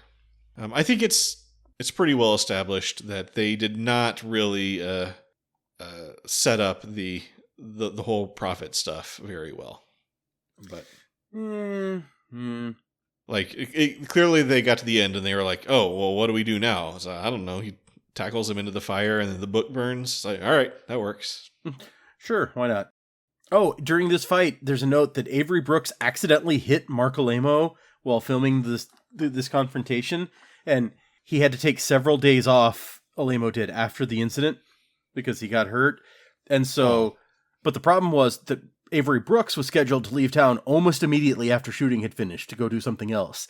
So he couldn't wait until Alemo got back from his break. And a lot of the scenes in the fire cave are shot with, like, they're not in the same shot. They had to shoot their coverage separately. But so, yeah, basically, Sarah Sisko says the threat of the paw wraiths is ended once and for all, even though plenty of paw wraiths seem to have been able to get out of the caves without the book. But let's not worry about that. I mean, we've taken care of them. We've mopped all of those up since Sisko showed up as the emissary. This was just the final. Okay. It's all good. Sure. Sisko asks if Dukat is dead, and his mom says that Dukat is where he belongs, with the paw wraiths. He's too cool of a villain to kill off, so we have to leave some room for him to come back, even if the series is over now. Sarah tells Ben his time of trial is over, and now he needs to rest. And Ben says, sure, I'll do that as soon as I get back to Deep Space Nine. But Sarah says, oh no, that won't be necessary. You're with us now. So, eternity in the endless white void. Doesn't that sound fun? I mean, will it feel like eternity when there's no time? Oh, this is true. Back on Deep Space Nine, Worf and Ezri explain to Cassidy that they found Captain Sisko's runabout, but they couldn't find him in the fire caves. Jake says, well, did you check his land in the Kendra province? Maybe he just went to check on his cabin. But no, The captain doesn't seem to be anywhere on the planet. Cassidy senses that something bad has happened to Ben, which is pretty much confirmed when she also flashes to Prophet Land and sees Ben. He breaks the news to her that he can never come back. Or at least he stands there quietly while she works that out for herself. Yeah. Well, there's a note that says originally the episode was to end without any ambiguity about whether or not Sisko could return to his corporeal life, the answer being a definite no. The idea was that Sisko had become a prophet, and that was how he would remain for all time, thus confirming the prophecy from Penumbra and Till Death Do Us Part, that he would know only sorrow if he married Cassidy. So, It says, a day or two after the shoot, Avery Brooks called Ira Bear and told him he was not happy with the scene. He felt that having a black man leave his pregnant wife to raise their child alone carried a certain negative connotation that he was not comfortable with.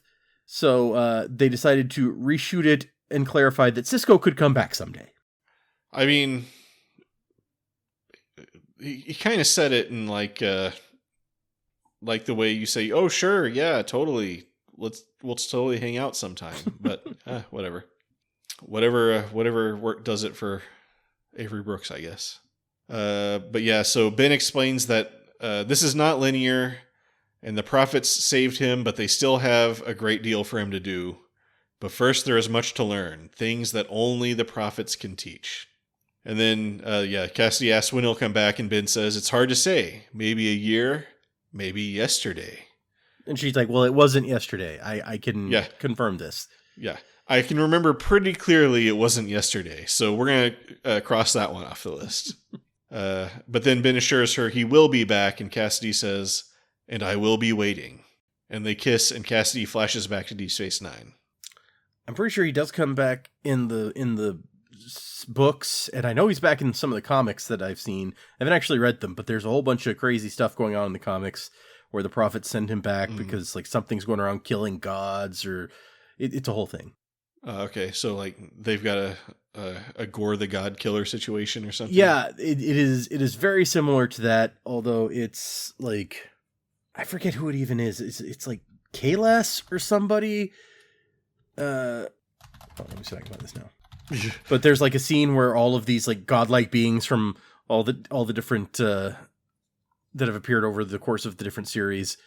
And the primary god killer is revealed to be Emperor Kalas II, the clone of the original Kalas, who leads a zealous Klingon cult called the Red Path. And also, like, Worf's son Alexander has joined this Red Path. And then, like, Worf and Sisko have an argument about how to deal with it. And they end up, like, the comics follow, like, these two different crews as they're trying different ways. But it's got a lot of... they're very interesting crews with, like Data and Crusher and Montgomery Scott and stuff are all involved in, like, a lot of random characters showing up. Huh. It does sound like an interesting premise. And then I think Lore shows up and becomes the new god-killing... I don't know. I read a bunch of details about these comics at some point, but I've forgotten most of it. You need to read the comics. Yeah.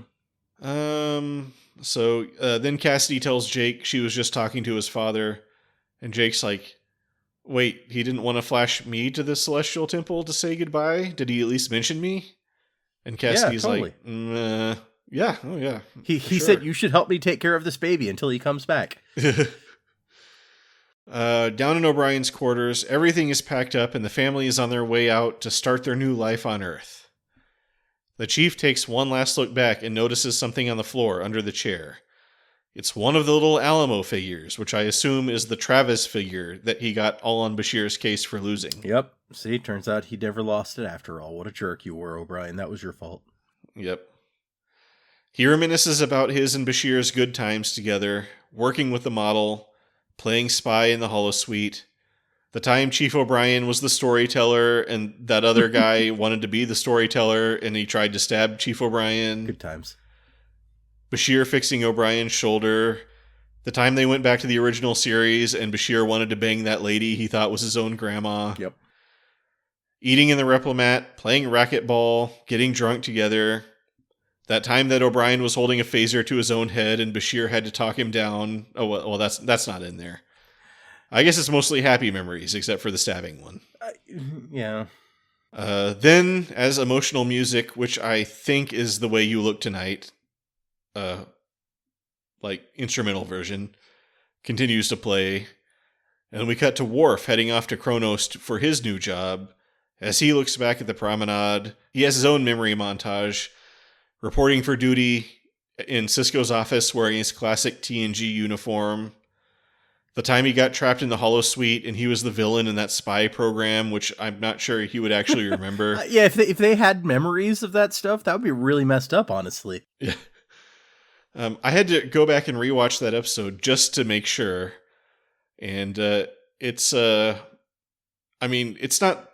super explicit, but like they rematerialize on the transporter pad, and then Sisko's like, "What the heck is going on? Why do I remember being a supervillain?" Right. I got the impression they didn't remember any of that, but I don't know. Yeah, that's the impression I got also. So the note in here, as many people might expect, Jadzia Dax conspicuously absent from the flashback montages. Yeah. Because they were not able to obtain permission from Terry Farrell to use her image. Aw. However, the script did call for clips of Jadzia to be included. Ira Stephen Bear says, "We had planned to see Terry Farrell in the flashbacks, but she refused to let us use any of her clips." Huh. The way I see it is this. Her manager was informed that we were thinking of using Terry in a scene in the final episode. It would have probably been like 3 hours of work, maybe 4. The price they quoted us was too high for the budget. After all, this was a show where we had to cut out hundreds of thousands from the original draft. Her manager was informed we weren't going to be able to use Terry, and on top of it, the scene we'd been thinking of using her for was not really germane to the plot. I think Terry's feelings were hurt, so when it came to the issue of the clips, they again felt they would prefer that we went a different way without using the Jadzia Dax character, so we did. I wasn't happy with it, I'm still not happy about it, but this is a reminder that even Star Trek is just part of the greater showbiz sludge. Yeah, I was like, it's like Worf is like, wait, wasn't I married to someone at some point too? I don't remember. But yeah, so his other memories are, let's see, doing it with Ezri, killing Gowron, and hanging upside down with Ezri. I mean, all good memories, really. But no Jadzia. He's totally over that now. Yeah, we're past it. Then we cut to Odo and Kira packing up Odo's quarters, where they find his old bucket and laugh. They remember when he turned his... Oh my god, I cannot type. They remember when he turned his bucket into a pot for a plant. They remember when he turned his bucking into a pot. They remember when he turned his bucket into a pot for a plant, dancing, that really weird kiss on the promenade, curling up together, the time Odo turned into a glowing mist and Kira danced around in it. Then we cut to Quark cleaning some glasses. He's not going anywhere, but he does some reminiscing too. Sure. Which is that time he went on that Klingon mission and Worf was being a huge asshole, getting stranded on that planet with Odo, stopping Chief O'Brien from breaking one of his glasses after playing the Battle of Britain in the holosuite. Yeah. I hate when that happens. That was a very special memory for Quark. It's like, I still have that glass to this day. Watching Rom pour a big flask of something in his ear for reasons I don't remember. I think he had an ear infection from giving himself too much Umox or something. Yeah, I'm pretty sure that's what it was. Yeah. He was, yeah. The baseball game where Quark sucked. The time everyone was doing that heist in the holosuite, but he wasn't involved, so he just watched everybody strutting around in their 1960s outfits and wondering what's going on. That classic Quark right there. He was like, what is going on? Why am I not involved in this episode? And he's thinking back like, man, you remember that time that I wasn't involved in anything and I was confused? Good times. Right. And then Jake and Cassidy look at Ben's model of the house he was building. Jake remembers the time he was fishing on the holodeck just before they arrived at Deep Space Nine. Various other glimpses of good times with his dad. I don't remember where they were all from. I think one was from that camping trip they took where they met the Jem'Hadar. Good times, yeah. And one was from the time they made the solar sail. which was in the very short window after Ben grew his goatee, but before he shaved his head. Before he shaved his head, yep. So you don't see much of that in there. That's an easy-to-date one. Armin Shimmerman is quoted in here saying that this section is the saddest part of the finale for him. Watching Jake grow up through this quick vignette of things, he's like, I've always had a very large sadness for passing of time. And to watch those sequences made me very sad. Yeah, pretty emotional, I guess. But then Jake puts the roof back on his dad's model and sits there contemplatively. And thus ends the memories montage sequence where nobody has any memories about Jadzia.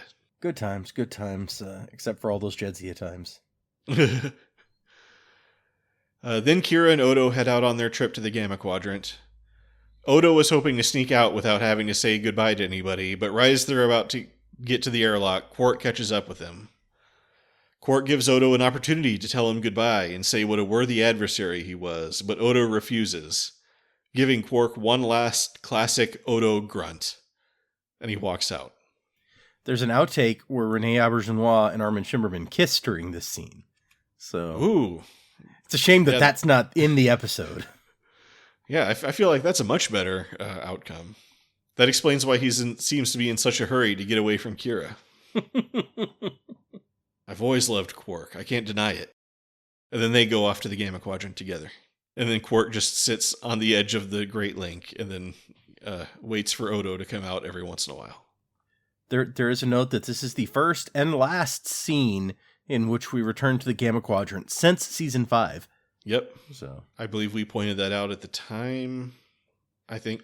Yeah, I started to be like, until like, oh wait, we can't talk about like when they go back. If they ever go back. Right. This is when they go back. They do go back. But yeah, so Kira tries to comfort Quark, but Quark is certain that Odo loves him, and he raises a glass to Odo, which he brought for some reason. For this purpose. Okay. Then O'Brien boards his ship, and Bashir gives him a wordless hug at the airlock and walks off. Yeah, there's a note about the farewell scene between O'Brien and Bashir. Ira Stephen Bear says, that relationship means a lot to me. It's one of the great unsung things about Deep Space Nine relationships like that. People might think that a Star Trek series doesn't need relationships like that, but I think it does. As an audience member, I enjoy seeing it. It gives the show meaning, and it certainly gave the final episode a lot of meaning. I want to meet the person who says Star Trek doesn't need relationships like that. Yeah. Also, I just like the idea that this is the one that gave the final episode a lot of meaning, was the hug. The really quick, like, wordless scene where they hug each other. Yeah. And so I guess that's a wrap on O'Brien, Bashir, and Quark, or do we see Quark later? I don't remember. We do. We see him again. Okay. Kira and Odo arrive at the new Great Link, which... wherever that is. Yeah. I got really confused on the Great Link timeline, and I was like going through old episodes and stuff trying to figure it out. But this is the same Great Link where Odo has been before. I mean, maybe after they lost their original home planet, they move around a lot or something so that, they can't get jumped again. Right. Who knows?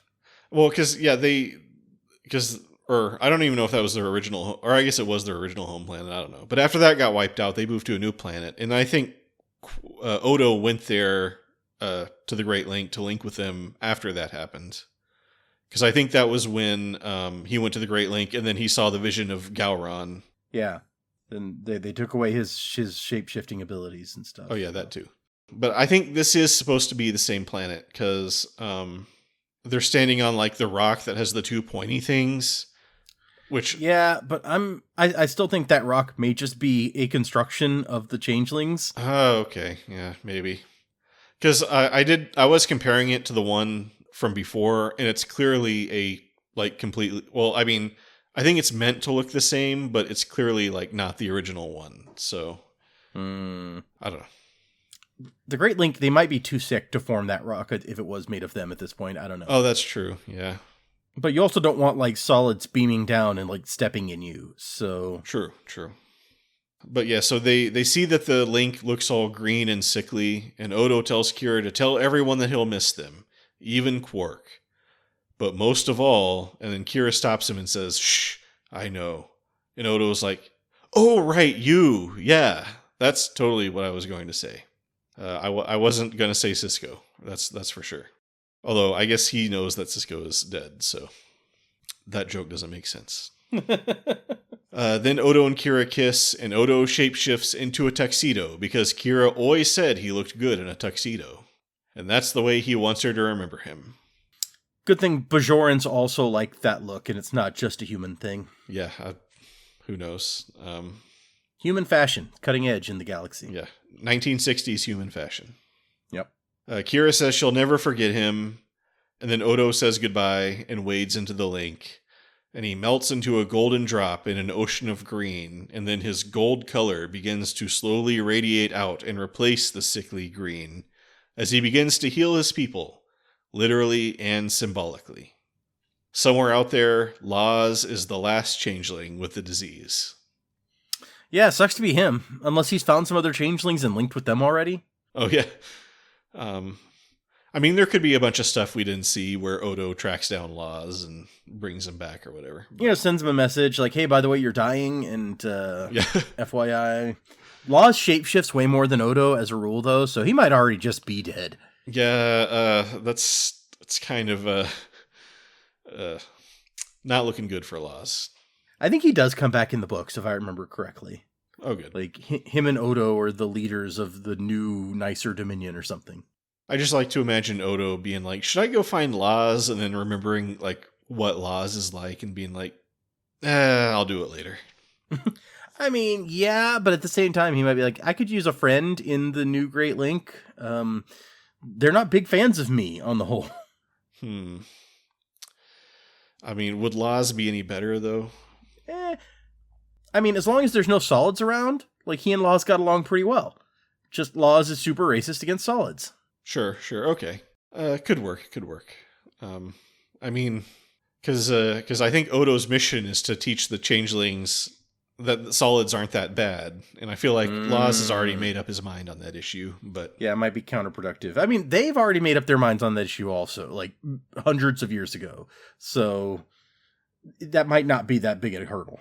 Like, he gets to share his experience of living with the solids and, like, the things he learned from that.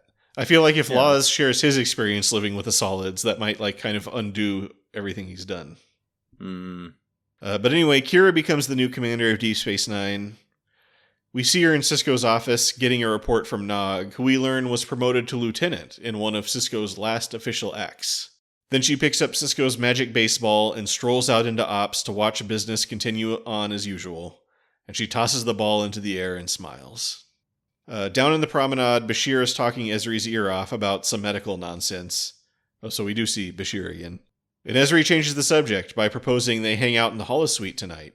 He's thinking Vix, but she suggests the Alamo. Bashir turns that down because, as we've learned many times, that is strictly for Miles and Julian only. Yeah. No one else. Not even that kid who's going to die soon. Yep. But he did just get a new program of the Battle of Thermopylae. It's great. Everybody's wearing loincloths, and you get to start the program by screaming, "This is Sparta," and kicking a Persian guy into a well. I bet it is exactly based on that movie, despite that movie coming out long after this episode. Uh-huh. But this is the future, so they would... They already had that movie. Right. Ezri notices a common thread in Julian's holosuite choices and says he might want to see a counselor about these annihilation fantasies. I like that she's like, so I guess we're going to be playing the Spartans. And I was like, did you think you were going to play the Persians and slaughter like a much smaller group of people? Like, is that what you're into? Because that sounds fun. It's like, I want to play the game on easy mode where you're the Persians instead. In the bar, Quark sells Morn some hair growth snake oil, and he's accosted by Kira, who is upset about his new betting pool for who's going to be the new Kai. Quark has a good feeling about Vedic Unkte. Me too. But Kira says no. The look the other way era of good feelings of Captain Sisko is over. A new boot of tyranny descends on Deep Space Nine. And if Kira catches anyone betting on the station, Quark will be thrown in jail.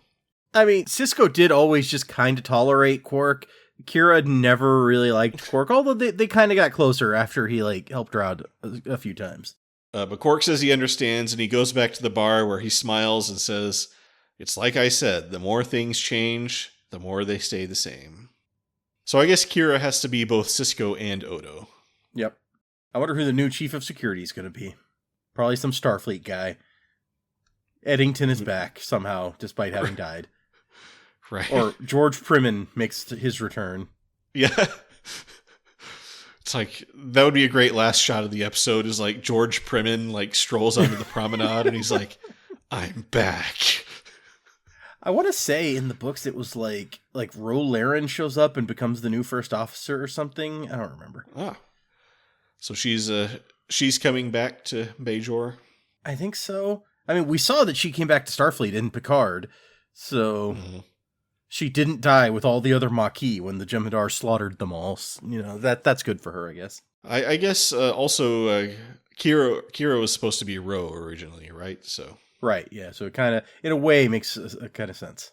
So then Kira walks out onto the promenade where she sees Jake standing at a window watching the wormhole open and close. Kira stands beside him and puts her arm around his shoulder, which is slightly awkward because he's like a foot taller than she is. But the two stand there looking at the stars together, and the camera pulls back and Deep Space Nine shrinks off into the distance, mirroring the push-in we get at the beginning of the opening credits, while a trumpet plays a soulful final coda of the Deep Space Nine theme. The scale of the station seems kind of off, but whatever, it's a beautiful way to end the series. The end. Well, it may be because this final shot is the first and only time in the show that the station is completely CG. Ah. Well, I just feel like this is the first time we actually get confirmation of exactly where the promenade is. Oh, that's true, too. It's of the final shot of the series, Cirroc Lofton comments, Jake experiences a loss of some sort, where he's not exactly completely lost his father, but he's lost him in a certain way. And so by experiencing that loss, he's changed and has to cope with this new reality he's facing. And he's all alone. He's very much alone. And Jake is contemplating. He's thinking back to the old times and remembering his father and looking out at the night sky, knowing his father's out there somewhere and that someday they'll be reunited. So there's your behind his brain look or whatever, like at what was happening. He was thinking there. Yeah, that's I feel like he portrayed that pretty well.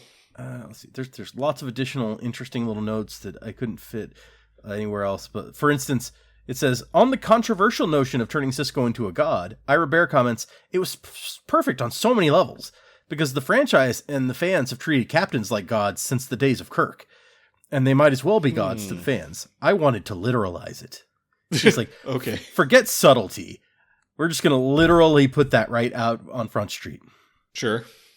Chase Masterson is quoted like she was also present for the party scene, although obviously Lita does not appear. And she was like, well, I mean, we weren't there to be in the show. We were just there for support, to go and take away one last piece that we'll always remember. And I'll never forget, Ira Bear got up on the scaffolding on the side of the soundstage with tears in his heart and his eyes and his voice and said how much it meant to him to be part of the show. And then there's a thing that's like, so here's the actual speech he gave from the scaffolding, where he says, as the captain said, this is the best crew ever. This may be the last time we're all together, but no matter what the future holds, no matter how far we travel, a part of us, a very important part, will always remain here on Deep Space Nine. Okay, back to work. Nice. Yeah. Nana Visitor is quoted like about the final day of shooting. I just couldn't stop weeping. Indeed, she ruined numerous takes because she was crying, especially during Vic Fontaine's rendition of The Way You Look Tonight, which is in fact dedicated to her, both character and actress. The song is dedicated to Nana Visitor.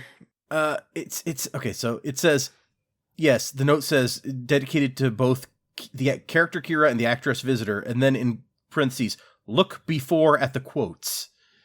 And I'm not sure exactly what quotes that's referring to.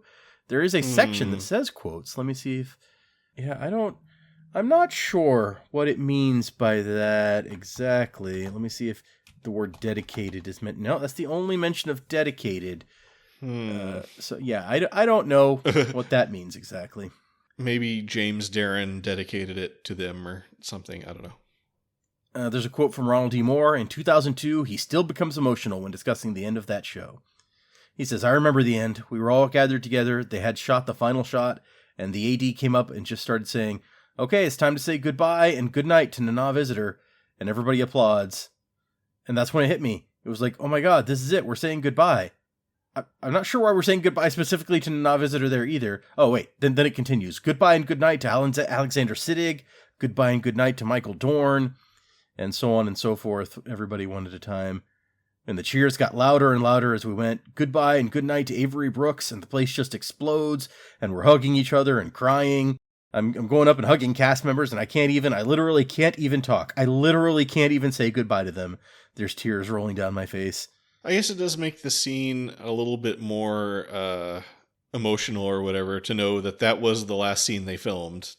Yeah. Other than, I guess, Quark and... Yeah, everyone else was done. They were just those guys. It's like, goodbye to all these people. Armin Sherman, you stay, though. Yeah. You get back to work. The last person to leave the set on the final day was Ira Bear, who waited until even the lighting and electrical equipment had been removed. On his way out, he was overheard to say, I don't know by who since he was the last person, he said, I have many years to not be here. How profound. Very deep. Maybe someone was standing outside and they heard him say that or something. I don't know. There's a random note that this is the only Star Trek finale not to feature a reference to a star date. Okay. Although the ceasefire treaty, if you read it, does show what the star date is. Okay. What else? The only live-action Star Trek series finale where the last line is not delivered by the captain of the series, in this case, delivered by Quark. And it specifies live-action because in Star Trek the Animated Series, the final line is delivered by Sarah April, wife of former Enterprise captain Robert April. Huh. What else? There's a couple of fun facts. Do you know who the only actor to appear in every episode of the series is? Okay, so I know it's not Armin Sherman. It's not Michael Dorn, that's for sure. Yeah, it's not Michael Dorn. It's not anybody who played Dax. No. I feel it's definitely not Colin Meaney because he was filming movies all the time. Yep, that happened. I mean, surely it would be Cisco, right? I'm trying to think of an episode that did not include Cisco, but it is Avery Brooks. He's okay. The only one.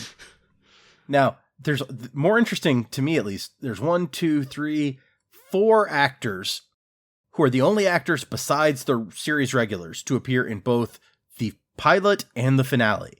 So, can you name the 4 actors? You said besides the series regulars? Yeah, like the mainline cast, the stars, not counting them. Okay. Let's think. Man, that's tough. Oh, Nog for sure. Yep, he doesn't Nog count, is one. Right? Okay. Man. Was Morn in the premiere? I don't remember. Morn was in the premiere. He's another one that leaves Okay, too. so he counts. Yep. Okay. Is this like where the guy who's also Armin Sherman's body double? No, these are counts? Actors with recognizable characters. Okay. So not like Broik or whatever? No. Okay. There's one more that I think should be relatively easy. Okay. So it's not Garrick. No. Ducat. Yep, there's the one. The last one is tough because this guy depicted a different character in the series premiere than he does in the series finale. Ooh. All right, who is it? It is J.G. Hertzler, who plays General Martok, but in the first episode played the Vulcan captain. He was the captain. That's right. Yeah. Let's see. What other fun notes? Star Trek Voyager's holodeck set was used to serve food during the final days of shooting. Nice. The Defiant bridge set was one of the few sets kept and used as a variety of bridge sets in Voyager and then Enterprise. Oh. So, you've probably heard before, the producers thought about, and I think we talked about it then, thought about having the series end with a shot of Benny Russell sitting outside of a soundstage with the script for Deep Space Nine. And then they were like, no, let's not do that. Yeah, I don't know how well that would have been received. That's kind of like a everybody's in the snow globe type of ending. Yeah, exactly. Nobody wants that. Or maybe just Bob Newhart wakes up and he's like, I had a crazy dream. I was on a space station. It's kind of mean, yeah. Several weeks after filming wrapped, Nana Visitor commented, I think maybe foolishly, but I think we could have gone on. I think there were more stories to tell. But it's a good place to end it. I think it could go on from the way the last episode is. I think you could start again next year with what's happening now, but it's got to end sometime. Yeah, you want to go out before people have gotten tired of you.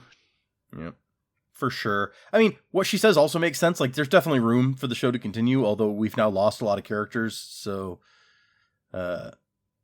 I'm disappointed that we never got like a Deep Space Nine movie, quite honestly. Like, we could have done without like Nemesis and done a Deep Space Nine movie instead. Yeah. Almost certainly would have been better. But, what can you do? Yeah. People would have been like, who are these people? Yeah, maybe. The last note is that there is a particular criticism of the show that has been leveled at it, that the show failed to bring Bajor into the Federation. A great irony, considering that it was Benjamin Sisko's original mission in the very first episode of the show. We've talked about in the books, they do eventually join the Federation, right? So, yes, they do, and so I assume Kira, like the I don't know how it works when you integrate like their existing military into Starfleet or whatever. We know that some of them have, like Vulcans have their own ships outside of Starfleet, so I don't know how that works. But yeah. Maybe Kira gets her Starfleet rank back at some point. But Hans Beimler is quoted saying, that's not an oversight. The question was, does that really matter? Ultimately, it doesn't really mean that much. Maybe. I mean, that could make a good, like, event to happen in the movie. That's true, yeah. It's like they're joining the Federation and then things go awry for some reason. I think in the books that starts to happen, and then like the weird aliens that get inside you and control your body and have a thing sticking out the back of your neck, like, it turns out they've taken over the Bajoran government, and then it turns out that they're like an offshoot of the Trill, and it's like a whole thing. And it says even later on, Bear, in retrospect, was like, not having them join the Federation ultimately is the one thing that we did that I know I'm proud of, and I think we're all proud of, which is real random to me, but okay. All right. That's the one thing he's 100% sure he's proud of. Yeah. Got it. That's all the notes, but... yeah. All right. I guess we can review the finale. What you leave behind. Yeah. What did you think? What would you rank this finale at? I won't speak for very long about it, but I mean, you're talking about a movie. I was thinking like you could make this a movie, like changing nothing, and it would be one of the best Star Trek movies, like by itself. Yeah, if taken in the absence of anything else, yeah, if you'd ended the series without this and then made this a movie, that would have been messed up. Well, I mean, they could have done the thing where like, they're leading up to the movie or whatever. I don't know. But, so yeah, I mean, it's jam-packed. It's, got all the emotion, got all the characters. I don't think there's any character whose story I felt was not ended satisfactorily, although I am a little not annoyed, but I just think it's a little weird how like Odo is 100% sure he has to live in the Great Link forever and he can never see Kira again or whatever. Yeah. But, yeah, so I think it's, pretty easily a captain of a finale. It's everything you would want. Yeah. What do you think? So, I think I'll start off by just saying I agree that it is a captain-worthy finale. There's a lot of good to be said about it. It wraps things up really well in a lot of ways, but still leaves... It's not like they were like, we have to give every character a big final wrap-up and get them away from the station or anything. Like, Bashir and Ezri are still there doing their stuff. Quark is still there doing his stuff. And... so it feels like a good balance to me. It wraps up a lot of stories, but also life continues sort of thing. Yeah. I have some little nitpicks with it, like, the confrontation between Sisko and Dukat. We talked about that. Sure. Overall, I think it did a good job of wrapping up. And honestly, the first Star Trek series to have this ongoing story and thus have the need to wrap things up at the end, and that considered, I think they did an amazing job at it. And, you'd go on, and Voyager would have sort of a similar need to wrap up its overall story. Right. Yeah, you have to wrap up Voyager. Yeah. Voyager has to get back to the Alpha Quadrant, or else people are going to be really mad. I mean, original Star Trek, it's just like, oh, it's over now. Like, nothing special about the final episode versus any other episode. The Next Generation did kind of more of an event for their finale. They made a big thing out of it, but it still wasn't like at the end of that episode, it's just like the entire crew is still going forward as normal, more or less. So, yeah, that kind of screamed out for a movie, which I think they knew they were getting at that point. So it's not, but this wrapped this up, and not in a way that was like, oh, we have to have a movie to finish off anything. So I think that they managed to make this stand really well as a finale for this series overall. Sure, there are little things that they could have done better, but overall, I think it was excellent. Yep. And I mean, they did leave, they left just enough little bit kind of loose threads that they could pick it up if they wanted to make a movie or something. So yeah, exactly. Pretty well done for the most part. Just other than like the, obviously if they would have been planning things a little bit better from the beginning, I think they could have, done more stuff, but they managed to, I think they kind of like, grew their characters, little by little, and then they kind of brought them to a satisfying conclusion or whatever. So, good job. There have been way worse finales for sure. Oh yeah. Anyway, so probably wrap it up there. Unless you have any final things you want to say. Nope. I think we've said what there is to say. We will be back for our season 7 wrap up eventually. I mean, this thing is like 2.5 hours long, so I'm going to have to edit it, and that might be a while. So don't don't expect that to come out next week. But yeah, that's our discussion of the finale, What You Leave Behind. Thanks for listening. If you like that one, you can listen to any of our reviews of past episodes. They're all out there now. You can just go back to the very beginning and start listening to Undeclared Bajor all over again.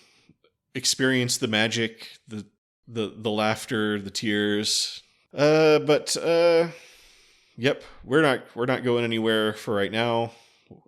We'll be right here wherever you listen to this, unless we get bored and don't do it anymore. Right. But my name is Fletcher. About to say goodbye is Data. Goodbye. We look forward to seeing you next week on Undeclared Bajor. But until then, I don't even know. I don't have a thing. What you leave behind. I don't know. No, just keep. Yeah. Stop leaving things behind. Seriously. Until then, keep. In the great last words of Damar. Yep.